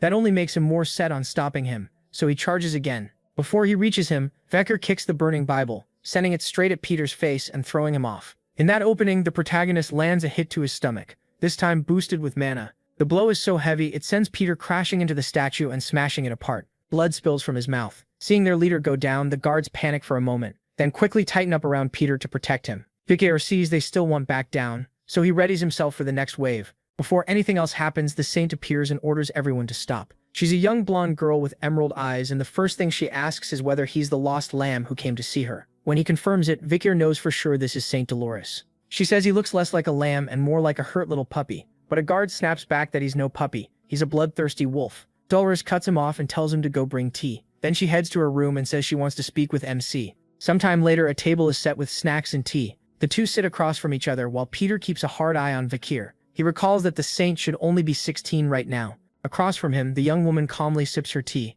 and he remembers how during the war with the demons she treated the wounded on the front lines and saved countless lives amid the ruin. Like everyone else, every fighter who met her came to respect her. Now that same girl sits before him, saying she's been under a lot of stress lately. She explains that she studies at the Imperial Academy and is on break from both school and family troubles. Even so, merchants and nobles keep coming to her all day. Most of them just want help with problems caused by narcotics, and none are truly dying. So she wonders why people only care about what's right in front of them. Vikir answers that theology is really about understanding people, so that's only natural. She's surprised anyone still knows such an old line, but the protagonist says that matters less than the epidemic spreading through the city's sewers. Once she confirms the water is infected, Dolores asks in a cold voice whether he had a hand in it. He asks again why he would come warn her if he were behind it. Knowing suspicion is unavoidable, Vikir decides to show proof and starts preparing something. That sudden move alarms Peter, who instantly steps in front of the saint and makes her flinch too. Then tiny mana particles rise, green light wraps around MC, and he says he doesn't like hurting innocent people, especially not in his homeland. Dolores is shocked that he's using divine power and asks if he follows Loom. He ignores that and says suspicious people were pouring the liquid into the sewers. She asks if that's true and why anyone would do it. Vikir thinks the goal must be to bring down the family, and he already knows who could gain from that. Then he lays out a large map and points to Leviathan, saying they're the only ones who could make something like this and profit from it. He suspects the Leviathan clan plans to gather samples from the sick and use them for research. The bourgeois family could also be involved. Since rich people know money doesn't vanish after a plague, they can use the chaos to start new businesses. Vikir is sure the Leviathan spread the Red Death, and the ones helping them are the group of merchants. That's why he believes they're tied to the outbreak. But when he sees Dolores and Peter staring at him with their mouths open, he gets confused. Dolores says his theory makes frighteningly good sense, and can't believe he predicted all this. So exactly. Then she asks who he really is. Vikir calls himself the Night Hunter, and Peter says that name fits the way he looks. Dolores says everything she heard sounds highly likely. She orders her guardian to investigate the epidemic at once, and report everything to her father. He thinks he got lucky meeting the saint. This should speed things up. Meanwhile, she keeps watching him, trying to understand why the man who beat Peter and the Holy Knights feels so small somehow. She studies him more closely, sensing a beast-like soul that smells of blood, oil, and steel. Beneath his violence, she feels buried rage and wild hatred rising from deep pain. But under all of it, what she senses most is great sadness. So once again, she wonders who he really is. Later, the city is swallowed by green fog. At a small chapel, the women inside are crying in desperation because the saint has finally arrived. A nun begs her to save them from the epidemic. Dolores is stunned. The Night Hunter was telling the truth. Vikir stays quiet and watches. In his mind, he apologizes for dragging civilians into this, but at least there are no children here, so the fear he spread likely did its job. The sickness is still in its early stage, and now he has no choice but to trust the saint. As Dolores walks toward the suffering people, she softly tells them not to be afraid, because Lum's holy love will heal them. Then she starts to pray, and a tear rolls down her face. The moment it falls, a bright light begins to pour out, filling the whole cathedral where the sick are gathered. Before long, the people covered in red spots are healed, and the marks vanish. The nuns can only stare in shock at the miracle, then thank the saint for saving so many at once. Vika remembers this power well, and knows he must bring the miracle of the saint's holy water to the forest. A few hours later, Dolores studies a map in her room, marking key spots under a single candle. She knows divine power only treats the sick for now. It doesn't stop new cases from appearing. If more people keep getting infected, then someone carrying the disease must still be out there. Her eyes shift to a vial of virus taken from a patient. After studying infected body fluids, she learned the victims die slowly and suffer terrible pain for a long time. This disease is truly vicious. To stop it fully, she needs to purify deeper inside the body, so she considers making a concentrated holy drop. But there's no time to sit and think. More patients still need her. Then a wave of nausea suddenly hits her. She collapses, gripped by a pounding headache. Dolores realizes it's anemia and wonders if overusing divine power caused it. Even so, she forces herself on. She can still move and the patients need relief. When she enters the room, several people greet her. It's the same men who showed up at her gate before dawn, now offering to help treat the sick. Dolores asks what they're doing here. They say they can't leave a noble lady alone in such a filthy place, and they've brought 3 carts of donations and emergency supplies. But even while giving aid, they keep talking like trash. Dolores notices and leaves them muttering among themselves. Before walking off, she tells them their real motives are obvious. After she leaves them behind, the men gush that the lovely lady warms their hearts. That mood vanishes once they reach the cabins holding the patients. The scene is far too much for proud nobles like them, and while one patient is being treated, they complain about the awful smell and worry more about their shoes and clothes than the sick. They even ask the priests helping the wounded to treat them first, afraid they might catch the disease. She expected this. Coming here with selfish motives is a sin, and those men clearly don't get it. The sick need compassion, not pride. True kindness and sacrifice are what bring someone closer to God. Moving deeper into the tents, she reaches the far end of the camp. She knows the worst cases are here. As she walks, she softly apologizes for being late. Even her steps begin cleansing the area around her. Then she enters the inner tent. Right away, someone calls for saline. A man grabs a scalpel and starts operating. The priests are shocked. They've been treating patients for hours, and now they start wondering if divine power isn't the only answer. He makes a small cut, then uses divine power to seal the wound and attack the sickness itself. The doctors quickly realize he isn't just blessing the surface, he's sending the power straight to the infected spot. The young woman is stunned. The man is the Night Hound, Baskerville's hunting dog. She never expected him to know both medicine and divine power. While he keeps treating patient after patient, he thinks about how divine power works. To him, it's like a priest sends a prayer to God, and God answers by lending power, so the amount depends on faith and on how big the miracle is. 1 unit of divine power usually means 1 miracle. 10 units mean 10 miracles, but he knows a way to get 10 miracles from just 1. Back in the apocalypse, monsters were everywhere, but the number of injured people was even worse, and divine power was never enough, so a new answer came from God. It was shaped by the faith and desperation of countless clerics. That's how a new rule for miracles was born. Even if the borrowed power came at a cost, people could use as much as their bodies could handle. This became known as advanced divine power. Because it happened during war against monsters, it was treated as an act of faith. Even non-clerics could use divine power if they were fighting those beasts. It could even be used after death. Then a child cries out for their sick mother. He promises he'll help her soon. After checking her, he sees she isn't just sick, she's starving. So he gives the child money for food and firewood.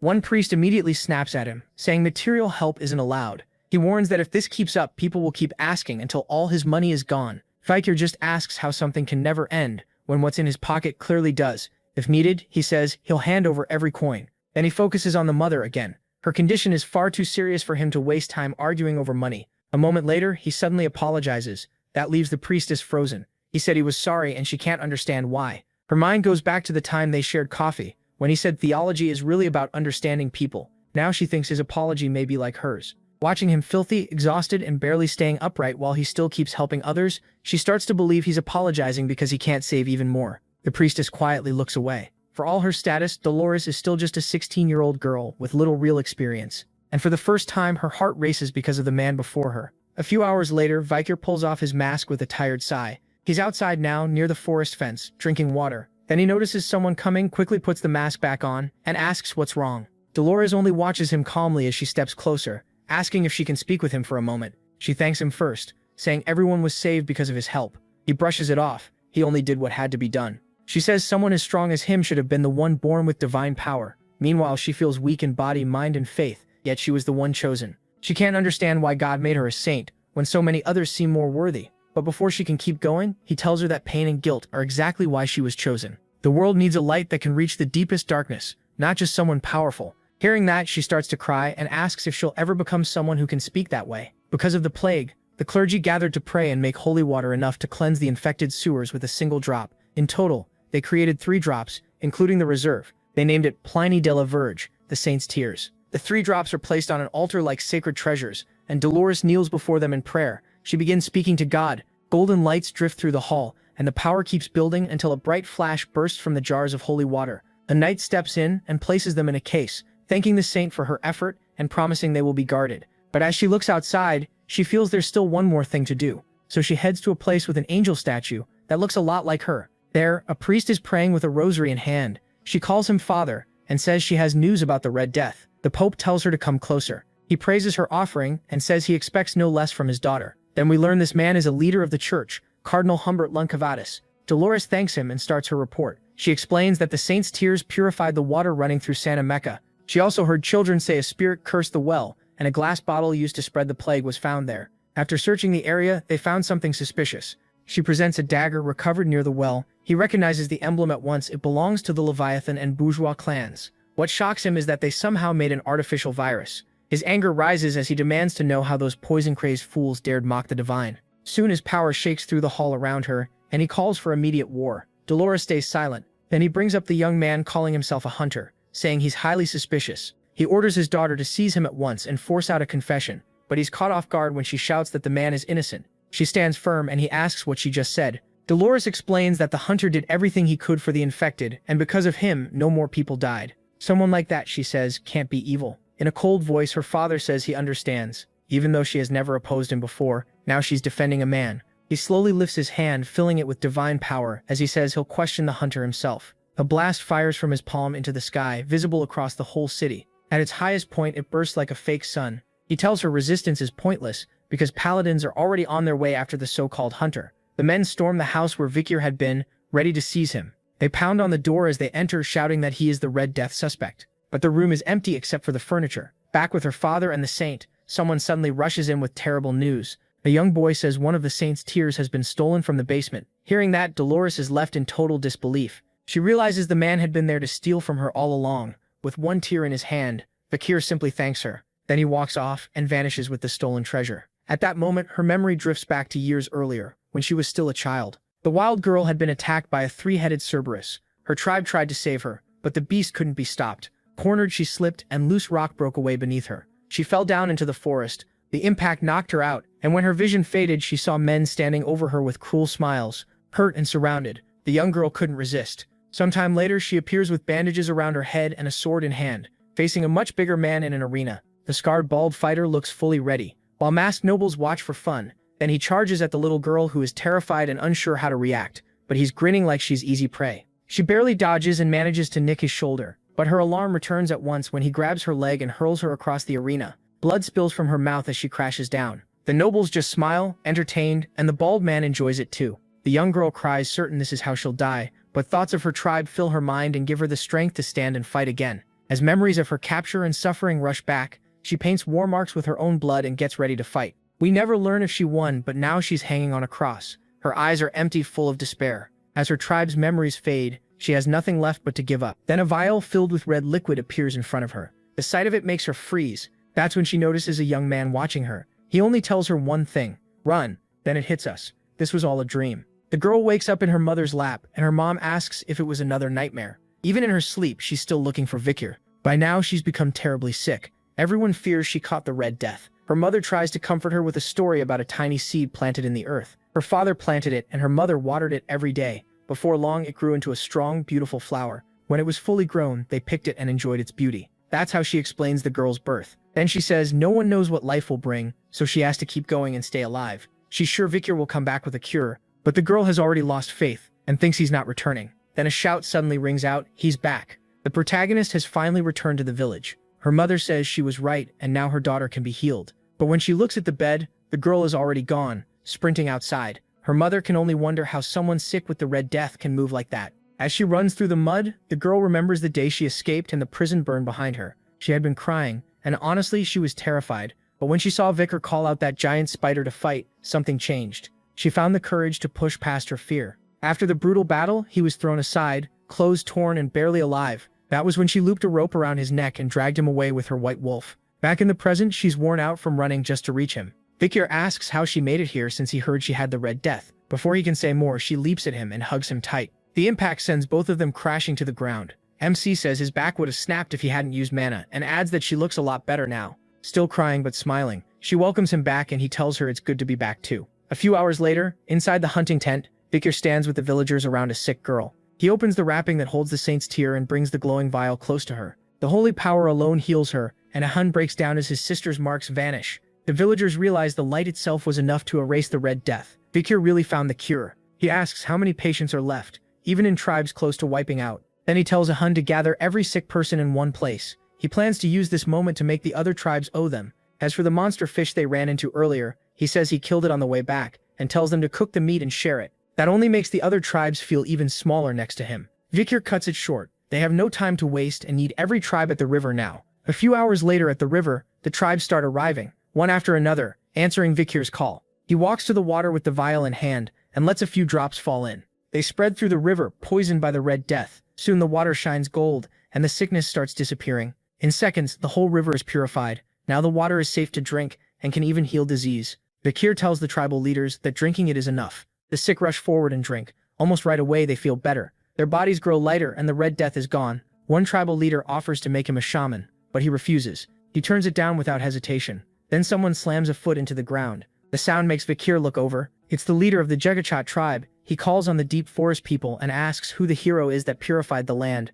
Everyone starts stomping and shouting his name. Even the women cry out for the one who saved their families, and the whole forest. Before long, Vikir's name echoes through the mountains and woods. To them he's become the new savior of the wilds. The protagonist realizes the Poison Clan's crime has turned into an opening for him. If he wins these tribes over, he may gain enough strength to stand against all of Baskerville, and maybe use it to deal Hugo a heavy blow. His thoughts are cut off when a leader suggests a huge festival, but Vikir says there's something more important first. They need to find whoever spread the poison through the forest. In the dark, the tribal priest appears, and from his thoughts we learn he did it. He even infected his own niece. All of it was part of his plan to take over the forest. As he steps out of his cave to check the damage, he realizes everything has gone wrong. People are smiling and celebrating, with no sickness or fear left. He can't understand it. Before the ritual began, everyone was struggling to breathe. Even his granddaughter is healthy now, leaving him completely shaken. He runs off, yelling that this can't be real. At last, he reaches the river he poisoned himself. The fish are alive, and he realizes the sickness is gone. The water is even cleaner than before. His whole plan has collapsed, and he can't figure out how. Then Vikir speaks up, saying the river looks very clean and asking how the shaman is doing. The shaman lashes out, calling him an imperial brat, and demanding to know when he got there. But then he notices the truth. He's surrounded. Vikir says this is exactly what he expected. The man who spread the Red Death through the forest was the shaman. Before returning, he had heard an old story about a man in the forest, and the terrible sin he committed. It was about someone who infected his own tribe, so he could become their hero, but failed to cure them and they all died. That story points to the old shaman, who now panics, wondering how MC could know any of this. Just then someone calls out and steps forward. It's the tribe leader, asking if he finished his ceremony. She says she heard the Empire suffered a war because of the Red Death, and that the plague seems man-made, so it makes no sense for it to spread from the Imperial lands to the forest by accident. The old man tries to play dumb and says he knows nothing about that, but the leader asks why he went to the river, instead of returning to the tribe. Just like Vikir predicted, he came here to check on something, and they'll soon learn if he was right. The protagonist explains that the old man wanted to become the tribe's hero, and was the one who released the Red Death. The matriarch orders his pockets searched, and the shaman is clearly rattled. Vikir also wanted to know more about the shaman's past. Alcyon explains that he wasn't born of Balak, and his true line was hidden. Long ago, he was a slave. Later, he killed a shaman who was planning a coup, and took that man's power. That got him freed and raised to the role of new shaman. After that, he did everything he could to fit in with the Balaks, doing filthy jobs no one else wanted. He was even used as bait during dangerous hunts. Only when he grew old and his hair turned white did people finally accept him. Vikir guesses that now, in old age, he wants to claim the power and respect he never had when he was young. That's why he ignored the matriarch and tried to rule the forest, but she cuts him off and orders him to show the pouch now. The old man looks nervous. Still, he starts pulling things out, saying he only saved some flour for after the ceremony. Then he suddenly drops the pouch and it falls into the river, spilling everything inside. As he desperately cries that his hands failed him, the matriarch says this is exactly what Vikir described.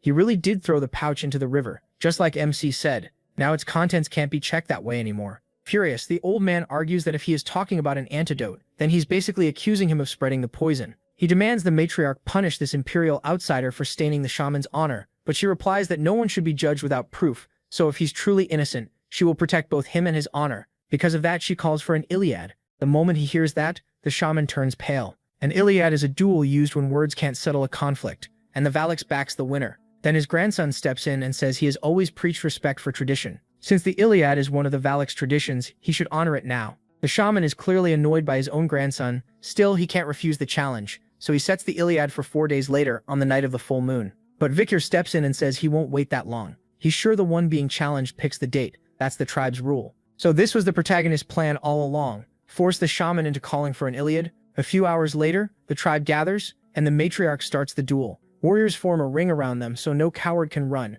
She calls on the ancestors in the mountain behind them to watch. Under their eyes, no dishonor will be allowed. They will judge who is right and choose the victor. As Balak warriors, both men must prove their truth. Ayin says it would be best if Vikir ends this in one strike. The old man grows bitter, feeling like no one is on his side. Then he cuts his finger and smears blood on the ground, saying weapons aren't the only thing he can use and everyone will shout his name when he wins. A skeleton rises from the earth. 3 more crawl out and the shaman mocks Vikir, telling him to watch his blind spots. He can't believe a kid who's only been here 2 years could beat someone who knows this land so well. He yells for MC to come out, swearing he'll kill him, while MC quietly watches his arrogance. He thinks back to the silent step skill he gained after killing the swamp master, one that lets him erase the sound around him. Seeing him control the dead, the protagonist figures the shaman likely came from the Lokoko tribe of shamans. That means nothing to him though, and he drops straight into the group of skeletons. In an instant, he destroys all of them before the shaman even notices. The old man assumes Vikir is too scared to move, then before he can react, something pierces him.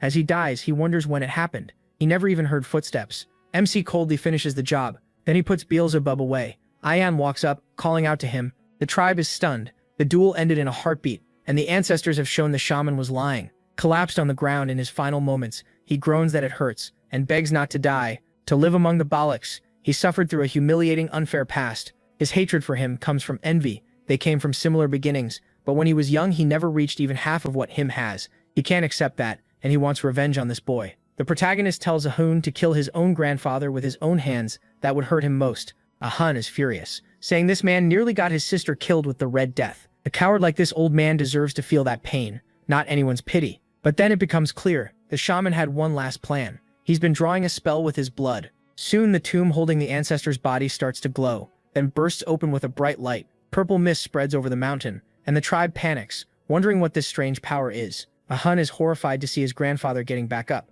Even Voice here is shocked. He's sure he struck the lungs. People ask if the shaman isn't scared of the ancestor's anger, but the elder's eyes turn fully black, and with a twisted grin he asks what he should be afraid of. MC immediately understands. He rushes forward, saying they have to kill the shaman now. Before he gets close though, an arrow flies in and stops him. The shaman says it's already too late, leaving Ahun confused. Then they see the shot came from halfway up the mountain. The elder looks pleased, saying the ancestors have made their choice, so he'll leave the judgment to them. Now it's clear he resurrected one of the savage ancestors as a zombie. Ahun is shaken by the undead archer, and Vikir says a shaman like this shouldn't be able to do something so great. Then he notices the old man has become undead too. Calling up his soldiers, the shaman says they shouldn't look so surprised. There isn't only one grave on this mountain of warriors. He starts to run, but his grandson stops him. Ahun demands to know how far he's willing to sink. Before Ahun can loose an arrow, it's sliced in half. Looking up, he spots someone on the mountain peak. It's an undead ancestor of the Balaks, likely a former leader, and she lets out a roar at Ahun.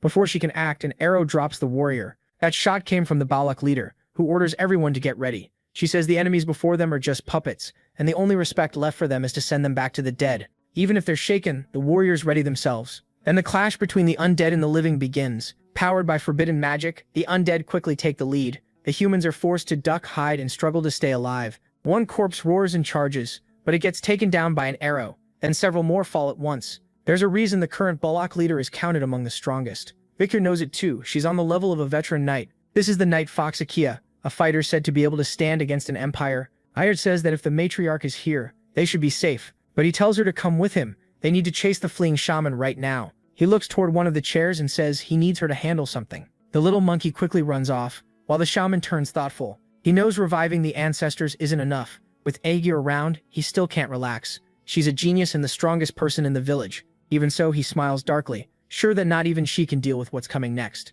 Deeper in the forest, Bakir and Aegian get into position to ambush him. The shaman stands inside a circle, carrying out some kind of ritual. The protagonist wonders why he came to this place filled with pillars. Ayan isn't sure either, but she knows they can't let him keep going, so she decides to put this old man down with one arrow. Her shot flies fast, and it looks certain to hit, but just before it lands, the old man says it's over. A hand bursts from the ground and catches the arrow between two fingers. Vikir and Ayan are stunned. The shaman says his summoning worked. Just as the legend said, this one rested alone deep in the forest. The skeleton's thin hair starts to grow back, and its body begins to rebuild itself. It's the divine archer Adonai, the very one from the old stories, the same man who fought the madam. Both of them are horrified to see him standing there. They realize this is the legendary archer from the ballads. The undead warrior rises, draws his bow, and fires with such force that the shockwave cracks the ground. Vikir uses Beelzebub to knock the shot off course, but he quickly realizes it's an aura-filled arrow. Even deflected, it still does heavy damage. Then he sees that Ayan has been hit. Her wound is burning, and he realizes Adonai's arrow is poisoned. That confirms the old legend about Adonai fighting the madam was true. His bow was made from the remains of the eight-legged madam. Vikir does everything he can to defend himself, and when the attacks stop, a huge scar is carved into the ground. Even after blocking them, the situation is still bad. Ayan even tells him to run and leave her behind, but the shaman cuts off any chance of escape. He won't let anyone live, and he orders Adonai to kill them all. With that command, another shot tears toward the two youths. Before it can strike, the tribe leader stops it. The shaman is stunned, and so is everyone else. The mana arrow in her bare hand slowly breaks apart, then bursts as she crushes it in her fist. Burning with rage, she calls the shaman's name, and all he feels now is fear. She came here because she sensed a huge aura. Now she knows that was the right call. Hiding behind the ancestor, the shaman screams the woman's name. Tammy warns her the arrow was poisoned and the wound needs treatment right away. But the woman is brutal. She simply squeezes her hand and forces the poison out. Vikir realizes she exploded the mana inside her body to cleanse her blood.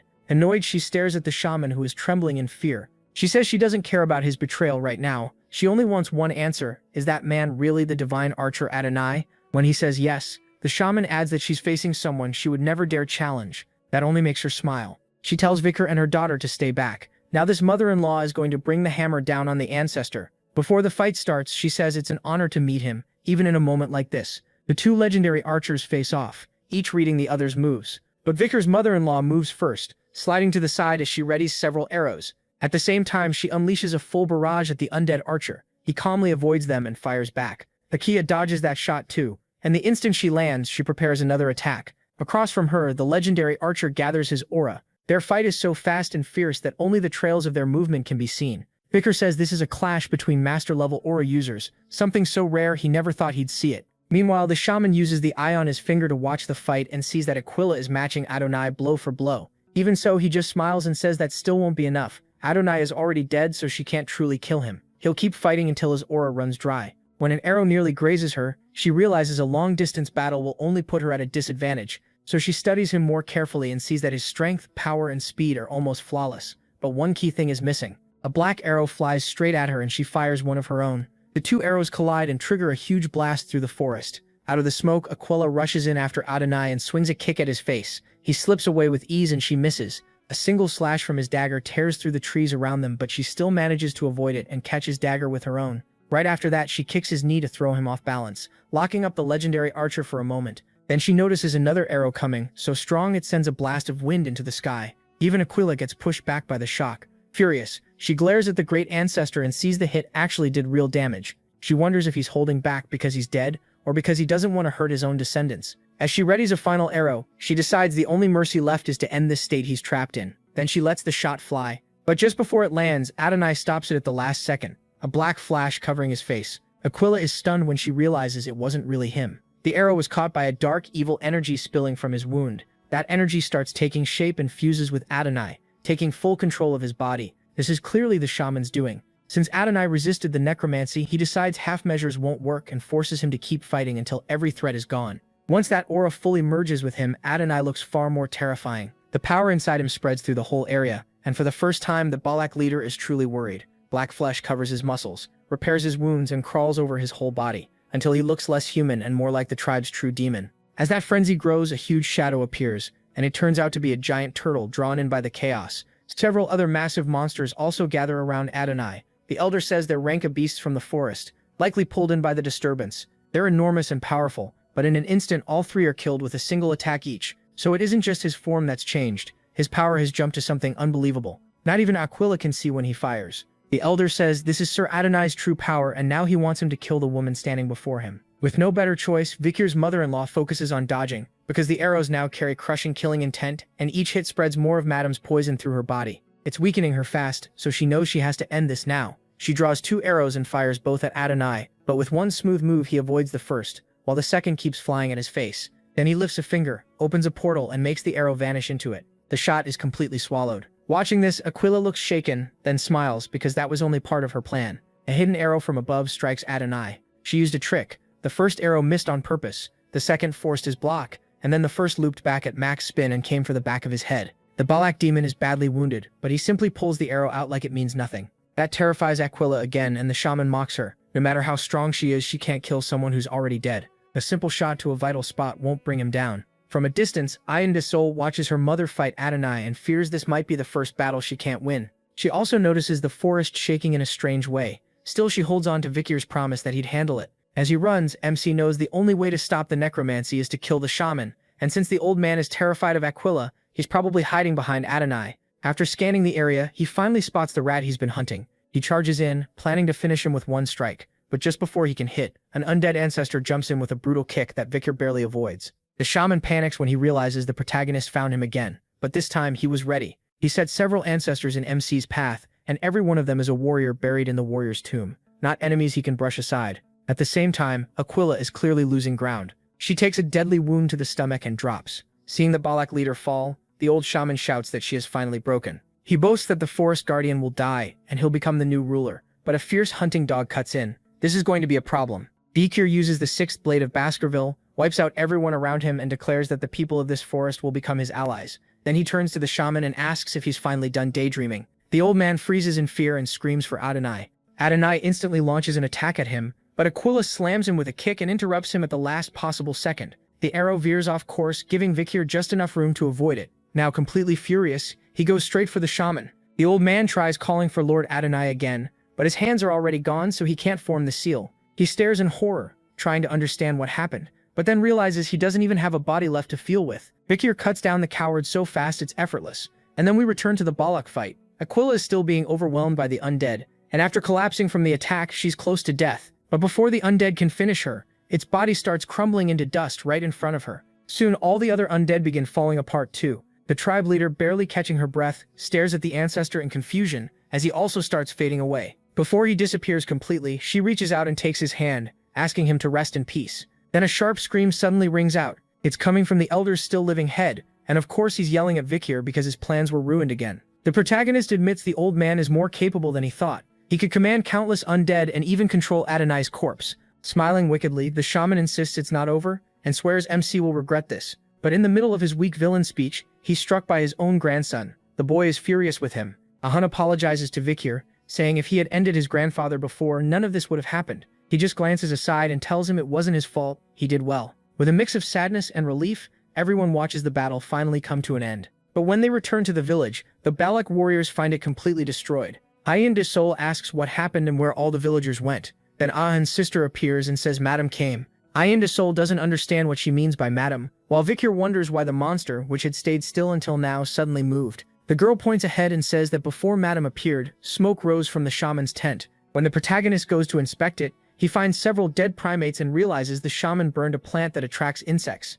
Then someone slams a wall in anger at the shaman. It's the tribe leader who just saw Madam wipe out everything her people built, even hurt. She says they can rebuild and find food again, then orders the warriors to clear the dead and save whoever survived. Ayan de Sol is crushed too, especially when she finds her wolf barely alive with green liquid covering its legs. Crying, she apologizes for leaving it behind, and we learn why the 8-legged madam is called the forest's evil goddess. She is a disaster born from darkness itself, and because the Balaks see her as part of nature, they won't seek revenge. But Vikir isn't Balak. Later, at a cave entrance beside a campfire, he approaches the matriarch to ask about something. He wants to know more about the 8-legged madam. The request catches the matriarch off guard, so Vikir shows her a record he found earlier in the Lokoko tribe. It contains notes on Madam's poison, witness accounts, and even where she hides. Still, he doesn't get one thing. If everyone fears her, why not unite and fight? The matriarch says the Balak have records too, including what happened when Lord Adonai faced Madam. In that battle, the divine archer managed to cut off one of her legs, but that was only the start of the nightmare. Another leg grew back in its place and split into two. Her legs were the only parts that could be hurt, since the rest of her body couldn't be pierced. The records also say everyone who took part in that battle was poisoned, and from the injuries she herself took from Adonai's poison arrow, she says she can now understand just how terrifying Madam really is. She can tell he wants to challenge Madam and begs him to stop. She doesn't want to lose any more family. Vicar knows the odds are bad. Even if Madam is just one rare monster now, the future will be full of demons on her level. Still, no matter how strong she is, she's a monster. Monsters always have patterns and weak spots. If he finds hers, he can kill her. With that resolve, he sets out to face the dark god of the forest. One day later, he reaches a mountain shaped like a dead volcano. A huge pillar rises from the middle, splitting into several legs that brace against the mountain. This is Madam, the 8-legged monster. She moves through the forest while Vikir watches from hiding, noting how much noise she makes when she wakes. He's been staking out her lair for days and learned that she hunts on a set schedule. Based on her routine, she should be gone for about 2 hours, so he quickly heads through the mountains. He climbs to the top with ease and reaches Madam's nest.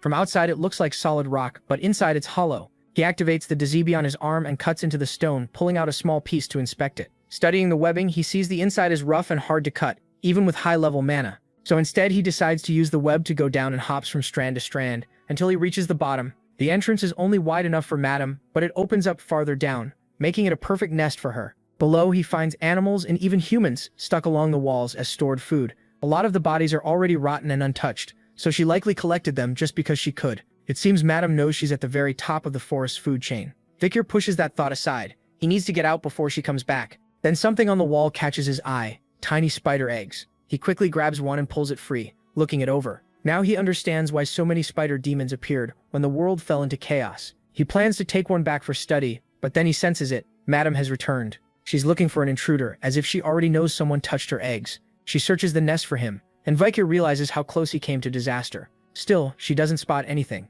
and starts to leave. At the last second, he had hidden behind a web. Shaken, he wonders if she felt his presence by instinct. If he couldn't erase sound, this would have ended badly. Later, back in the village, everyone is rebuilding after the last attack. People keep talking about Vikir, who shut himself inside his shelter for days, clearly working on something. That also means he's barely seen Ayen lately. Right now, she stands outside his cabin, worried. Her mother told her he was asking about the web lady, so she warns him that no warrior can beat that monster, and asks if he's really planning to fight her. Even her little wolf lost a leg just from touching the poison. She's scared she might lose him too. Before tears can fall, Vikir calls her inside. He says he needs to show her something. When she steps in, she finds him surrounded by notes, studying like a scientist. She asks what all this is, and he says they're records about Madam gathered from the forest tribes. He's been studying her web strength and skin toughness, and even stole one of her eggs from the cave. The second Asian hears he entered the giant spider's lair. She gets even more anxious. She's sure now that he really means to fight Madam, and offers to help, but Vikir tells her she's still hurt, and would only slow him down. He also says he'll be leaving the forest soon because there's something he must do. A little down, Ayon admits she already knew that. Then MC says something she doesn't expect. Once he's done with everything, he wants to come back here. But before that, he has to protect the place he wants to return to. As Ayon looks over the wall covered in sketches, Vikir says he already knows how to kill Madam. He won't let what happened to Bakira happen to anyone else. Even then, Ayon stays serious and says calling it a hunt is way too bold. Still, he's always been the kind of person who faces impossible problems and somehow turns them around. So she decides to trust him, hoping that this time he'll pull off another miracle. Later that night, in heavy rain, Vikir faces a giant lizard. It slashes at him with its claws, but the Beelzebub on his arm blocks the hit with ease. Vikir seems set on beating it, and the reason soon becomes clear. The wound made by Beelzebub heals right away thanks to the creature's power. Vikir says this is the last piece he needs to hunt Madam. With a faint smile, he plans to steal the salamander's ability. Back in the village, Ahun looks exhausted after finishing some work. He stands with 2 other villagers in front of a house they just built. They're impressed by Ahun's skill, and he says the place is for Bakura, since they're basically like brothers now. But the other 2 laugh because Ahun used to hate Bakura the most. Even so, the village recovered fast, and a lot of that is thanks to him. So the 3 decide to tell Bakura they built the house together for him. When they get there though, he's not home. Ahun is disappointed. He wanted to see Bakura's reaction. The others joke it probably wouldn't have been that dramatic anyway. Asayan is there too, and as she looks up at the sky, she realizes this is the day, Bakura's one-on-one fight with Madam. She prays the great warrior blesses his battle against that disaster. Soon he stands on top of a mountain, looking up. Rain is coming, and he says the heavens are already mourning the spider's death. She's likely asleep now, which makes this the best time to strike. He's prepared for dozens of things that could go wrong and already planned how to answer each one. Now it's time to begin. Vikir jumps into the spider's lair. Deep below, Madam waits with poison dripping from her mouth, her face terrifying enough to scare anyone. Like a true spider, she sleeps upside down from a web. That sleep ends now because Vikir rushes in with Beelzebub and cuts off one of her legs with the 6th Baskerville technique. Madam wakes at once, sees the missing leg, and flies into a rage. The protagonist remembers Adonai's record. The severed leg splits into two, just like before. Using that new doubled limb, Madam strikes at him, but he dodges and stays locked on his plan, hitting her again and again, from every direction like lightning filling the cave. Madam can barely do anything but take the hits. To stop him, she spits venom, but he avoids it all with quick movements. Then one splash on the wall sends a stray drop onto his arm, and the poison spreads instantly. But Vikir already planned for that too. He cuts away the poisoned flesh and restores it with the salamander's healing power. Seeing a human regenerate shocks Madam, while MC coolly says the game just changed. They rush each other again. Vikir keeps landing brutal blows while barely slipping past her attacks. Little by little, he breaks through her hard skin. Then during one small mistake, he gets clipped and nearly loses balance from the pain, falling onto one of her legs. The damaged spot is his leg, and it's already starting to heal. Before the recovery is even done, he jumps back at Madam and slashes at her legs again, almost like payback. Realizing she's losing ground, Madam lets out a savage scream, and Vikir can tell things may get dangerous. Hours go by, the protagonist is exhausted, still regenerating injuries from earlier hits. He's lost track of how many times he's had to heal, and it's draining his strength fast. Meanwhile, that monster keeps doubling her legs like it costs her nothing. The battle is wearing him down, but this was part of the plan, and he smiles. Then he jumps onto a nearby web and climbs fast toward her body, while the furious spider tries to chase him with legs that have now multiplied into the hundreds. Then she realizes something: she can't climb. Vikir says that was the point all along. He knew multiplying her legs still wouldn't let her reach him. Legs that endless healing looks godlike, but it turns into a weakness when she only keeps growing one side. Still, she doesn't give up and fires a web at him, but MC slips past it. He was ready for that move from the very start. Her web is tough, but it has one big flaw. Even if normal fire can't burn it, the purple flames of the underworld can light it up like dry wood. And with all the bodies she stored here, the cave is packed with gas. In a sealed place like that, one spark is enough to set everything off. With a cold stare, Vikir tells her she's built up too much karma from abusing her power, and now it's coming back on her. Then he sets off the purple flame explosion on one of the stored corpses, and the whole cave erupts. A little earlier, he had been studying the lady closely. He remembers the practical exam when he ran into Cerberus after it got pushed out of its land. That made him realize the tribe had only been hunting near the mountains because the lady kept expanding her territory. From that, he figured out her real plan. She was using the tribe to drive away demonic beasts like Cerberus. That way, infernal fire, her worst weakness, would stay far from her. Keeping her weakness so close was reckless, and with a precise strike plus the skill he gained back then, he turns the cave into total ruin. All the spider can do is watch the blast form inside her own nest. Stunned, hellfire swallows her, along with the souls of the monsters she had kept there. Sometime later, Vikir has already made it out of the mountain. Once he learned infernal fire was her weakness, all he had to do was trap her inside. With all those copied legs, she couldn't climb the mountain, and the flames kept her from using her web. At that point, she was done. No matter how strong she was, anything that needs lungs can't live through that. Now Vikir van Baskerville just has to wait for her to die and claim the skill. But of course it won't be that simple. A huge quake hits and he wonders what just happened. Then the whole mountain starts shaking. It suddenly goes still for a second, then they see why. As the mountain splits in half, debris blasts everywhere. Vikir van Baskerville can only stare, confused by what's in front of him. The spider emerges, now golden and warm, ready to fight again. The fire hurt her badly, but she's still glaring at him, set on fighting to the end. As a last desperate move, she spits venom into the air, turning it into a deadly green burst that spreads across the forest, eating through the trees and hopefully Vikir too, or so she thinks. But he's right under her, blocking the acidic rain. The protagonist Van Baskerville quickly realizes she can't locate him. Her eyes were burned away completely, and the skin she used to sense things is gone too. Forcing her way out of the mountain also left cracks across her body. Knowing it's not over, he rushes her again. Moving fast, he lines up his next strike at one of those cracks, and slams in with the sixth fang of the Baskerville, like it's the finishing blow. But he's too drained. The hit doesn't even break through her skin. So Vikir van Baskerville retreats to a tree, knowing one strike won't be enough. If needed, he'll keep hitting her until it works. Then the spider's blank, lifeless eyes start to split like old skin, and fresh shining eyes appear underneath. MC is shocked, and before he can react, one of her legs slams into him. He gets launched across the forest, crashing down like a meteor, and tearing up everything in his path. He knows he messed up. He never thought she could regrow specific parts. While her legs are healing slowly, likely from exhaustion, broken and unable to even stand, he can only feel that monster getting closer. He tries to rise and keep fighting, but then someone appears and asks why he's wasting time on this monster instead of leaving the forest and finishing his real goal. He was brought back to take revenge on Hugo, not fight pointless beasts. Then we see who's saying it. It's Vikir himself, the one from before reincarnation, scarred and full of hate. That version says he's grown soft and dull since coming to the forest, and he needs to remember his hatred for Hugo, the same hatred he felt at the very end. We get more of Vikir van Baskerville's past. Back then, he existed only to carry out his master's orders, no matter the cost. That life was chosen for him from birth, and it stayed that way until the day everything changed. The moment his master betrayed him, he finally saw the truth. His whole life had been wasted on a man drunk on power. That's why he wanted Hugo to feel that same despair. But the happy of now changed all of it. It should have been simple. Kill his master and bring down the clan. That was supposed to be his only reason to exist. But hearing this makes him question what he really lives for. He wonders if in his past life, he ever once defied Hugo's will. And yes, there was a time he thought about running away. He spent a long time thinking about what he could do and what kind of life he might have if he escaped. But in the end, he gave up and accepted his fate, choosing to live in chains. That choice led straight to his tragic end. Victor van Baskerville had been nothing but a trained hunting dog. Now that he knows he was just a disposable tool, it fills him with rage. He refuses to be controlled anymore. Not by Hugo, and not even by this broken part of himself. After Hugo cut him down, the one thing he truly wanted was simple: never live under his claws again.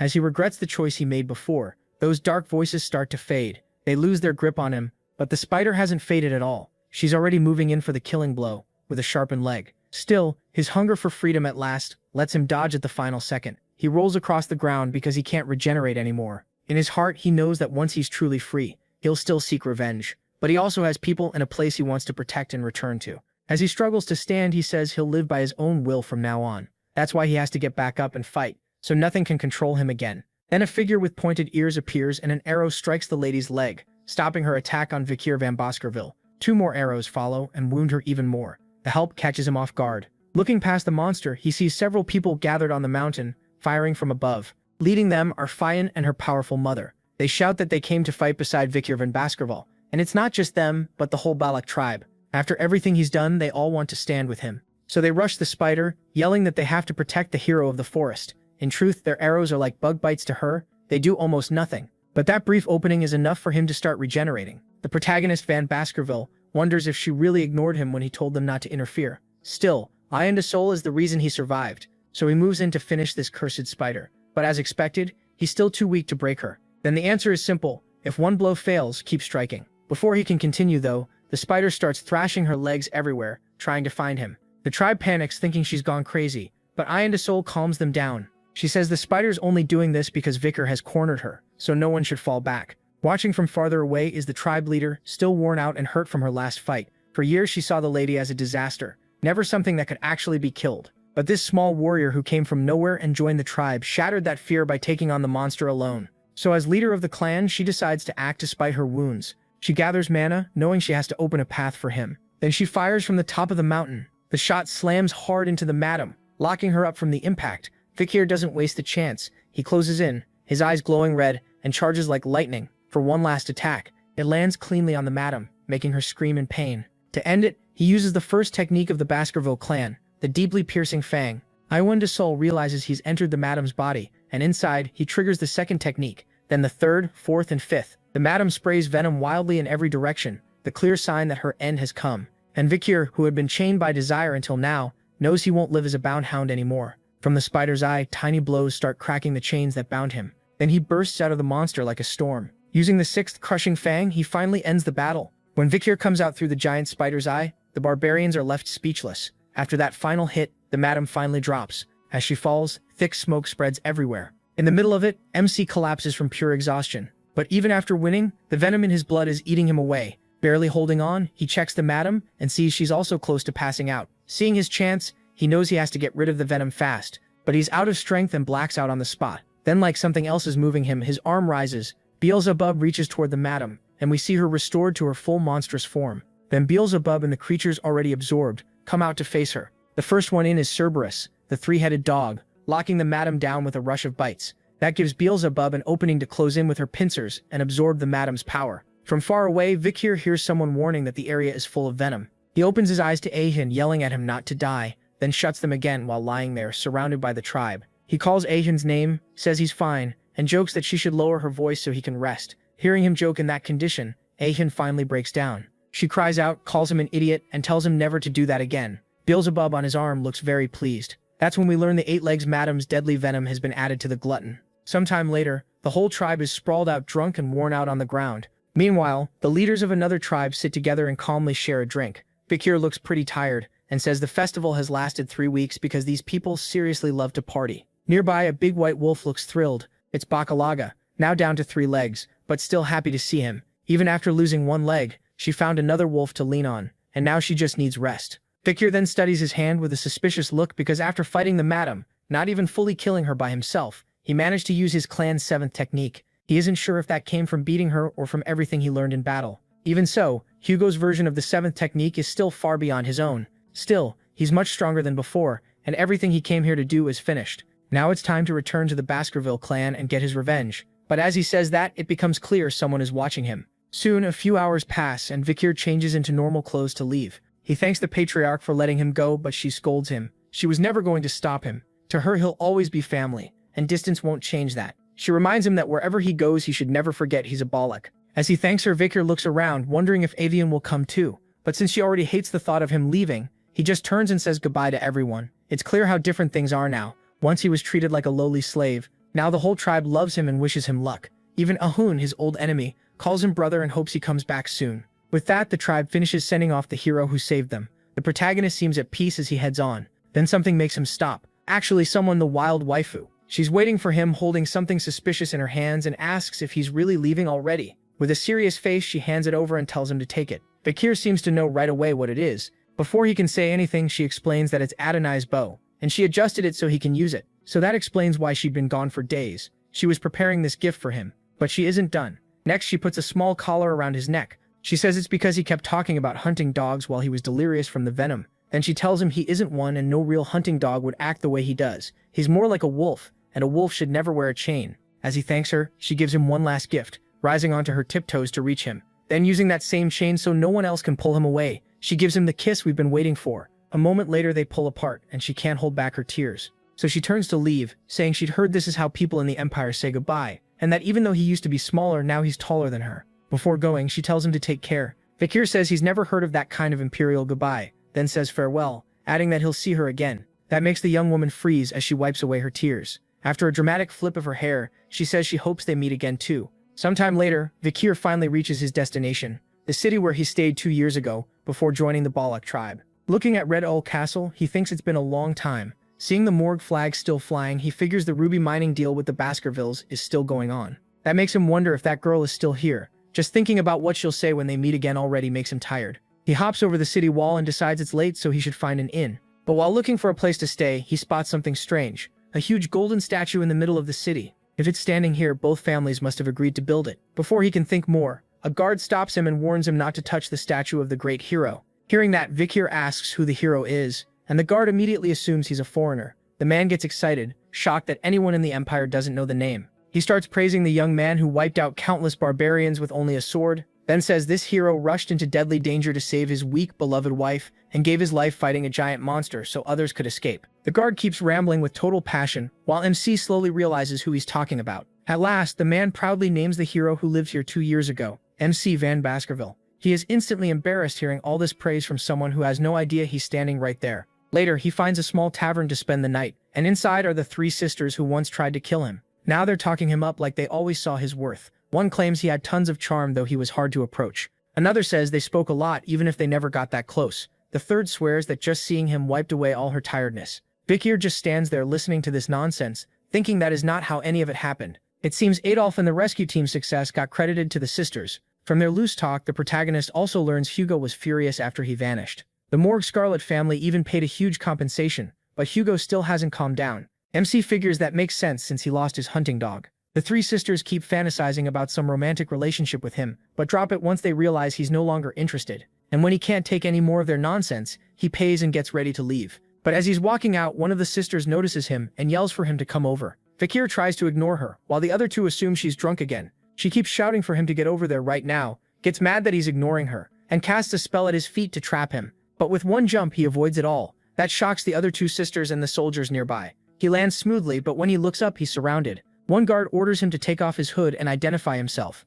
Vikir is getting annoyed, but since he planned to announce his return to the family anyway, he pulls the hood back. The 3 sisters blush at how good he looks, still not recognizing him at first, just thinking he's handsome. Instead, one of the guards is the first to figure it out. His face looks like the statue, and his black hair and red eyes give away his family. The moment the sisters realize who's standing there, they start sweating and stumble over his name, then shout it loud enough for everyone in the tavern to hear. By morning, the 3 sisters tell him he could have stayed in the VIP room, but Vikir says that would have wasted the room fee, so this was fine. Then the three delusional sisters start arguing over which one he came to see. They also mention they already sent an owl to spread the news that he's alive again, which annoys him a little since he never asked them to do that. As he leaves, the sisters offer to walk with him, saying they have plenty of free time since all they do is sleep. He refuses, and thinks the Morgue Scarlet family really did send a lazy bunch. He also wonders why Camus isn't in the city. The middle sister says Camus is in secluded training at the Hall of Darkness, putting all her focus into magic research. That worries him, because before he left, Camus was on terrible terms with the head of the Hall of Darkness.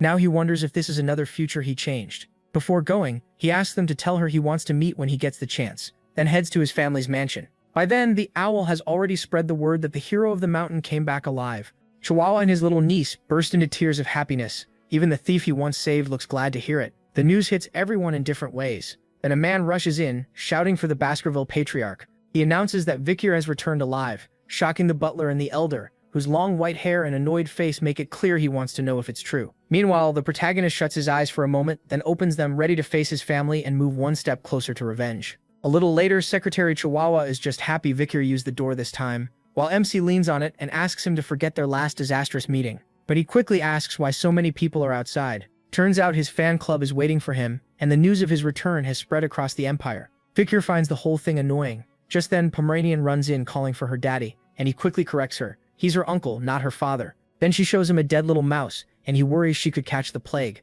He asks whether the city's troubles are under control, and Chihuahua says almost everything is handled because Cindy Wendy, the person the protagonist recommended, is excellent. Still, one case remains unsolved. Chihuahua brings out an envelope marked F10, and says that this year children from the poorer communities have been disappearing one by one. They seem kidnapped, but none were found on the black market. It's like they vanished. There's no proof, but he suspects one person is behind it all. Reading the file, Vikir looks furious because these child disappearances in Underdog match the case he was framed for in his past life. What's strange is that this should have happened much later, and it was the very thing used to set him up. Then Pomeranian calls him over, saying she has something to show him. The mouse that was dead is suddenly alive again, which shocks both Vikir and Chihuahua. They ask if she really brought it back to life. When they realize she did, MC is baffled and wonders if she used voodoo or some strange outside mana. He asks when she found out, and she says it started 3 nights ago. In truth, she just copied what the tribe people did, making him realize someone from the Lococo tribe must have found her. At only 5 years old, she already shows more talent than Baskerville and Morgue Scarlet children, who start learning magic around age 8. A black mage born into a family of swordsmen is sure to drive Hugo crazy, so Vikir decides it's best if they never meet. Right then, a carrier pigeon arrives with a message for Chihuahua, who quickly calls for the vice-consul to see it. The letter is from the Patriarch himself. Soon after, a carriage arrives, and someone steps out calmly. The Patriarch has come to Underdog in person. A few hours later, 2 cups of tea sit on the table. Chihuahua is badly nervous, but the butler stays oddly calm. Vikir and his father silently study each other. At last, Hugo breaks the silence and greets his son. Knowing his father was coming, the protagonist hid Pomeranian in the room and hoped Hugo wouldn't notice. Hugo asks what it was like living with the barbarians, and the protagonist says he stayed with them until he could recover. During that time, he acted friendly so he could learn their culture and find a way out. Hugo asks how he pulled that off, and Vikir says he controlled the barbarians with goods from the Empire. To them, things like orbs and wool are precious, and even vegetables and grain are highly valued. Use well those goods can make it easy to control them. Hugo points out that sounds like trade, not domination. MC answers that they'll still die in the end. In return for those supplies, he plans to demand they hunt down monsters. Hugo realizes the barbarians will die protecting the territory. That answer leaves him impressed, just as expected. Listening to this twisted father-son talk, Chihuahua can't help wondering what a normal family conversation sounds like. The butler seems pleased too. He hasn't seen the Patriarch smile like this since the young master vanished. Vizier calmly sips his tea, thinking he doesn't want the Balaks to suffer. From the Baskervilles' point of view, the natives will be dying, but in truth they'll just be moving to where the madam is. So Hugo will believe his revenge on the barbarians is finally happening, while they're actually growing stronger. But then Hugo's tea begins to bubble, and in a surge of anger he declares he won't negotiate with the Lococo tribe. He wants to wipe them out himself. He starts to wonder if Hugo has some deeper history with them, and that gives him one more reason to keep Pomeranian hidden. Realizing he started talking about barbarians the moment he reunited with his son, Hugo changes the subject. He tells Vikir not to return to the front lines. Saving the Morgue Scarlet daughter brought honors, a high diplomatic reward, and praise from the royal family. But none of that matters to a father who nearly lost his son. It isn't worth losing a child. As the protagonist realizes this is his father's way of showing affection, he remembers the day he was captured and the sting of betrayal. Surrounded by the cold eyes of the hunting dogs he had fought beside his whole life, he understood he had been abandoned by his master, who never even let him explain and showed him no mercy. So this sudden warmth won't fool him. His eyes stay fixed on Hugo's neck. Then someone suddenly calls out for their uncle. Both Chihuahua and Vicky freeze in shock as Pomeranian runs into his arms, terrified by the thunder. She clings to him and both of them know the situation just turned dangerous. Pomeranian was never supposed to meet the patriarch, but after studying the girl's face, Hugo slowly stands with a hard-to-read look. A moment later, he comments on her appearance like he knows exactly who she is. Our video ends here. If you enjoyed it, subscribe to this YouTube channel. See you next time.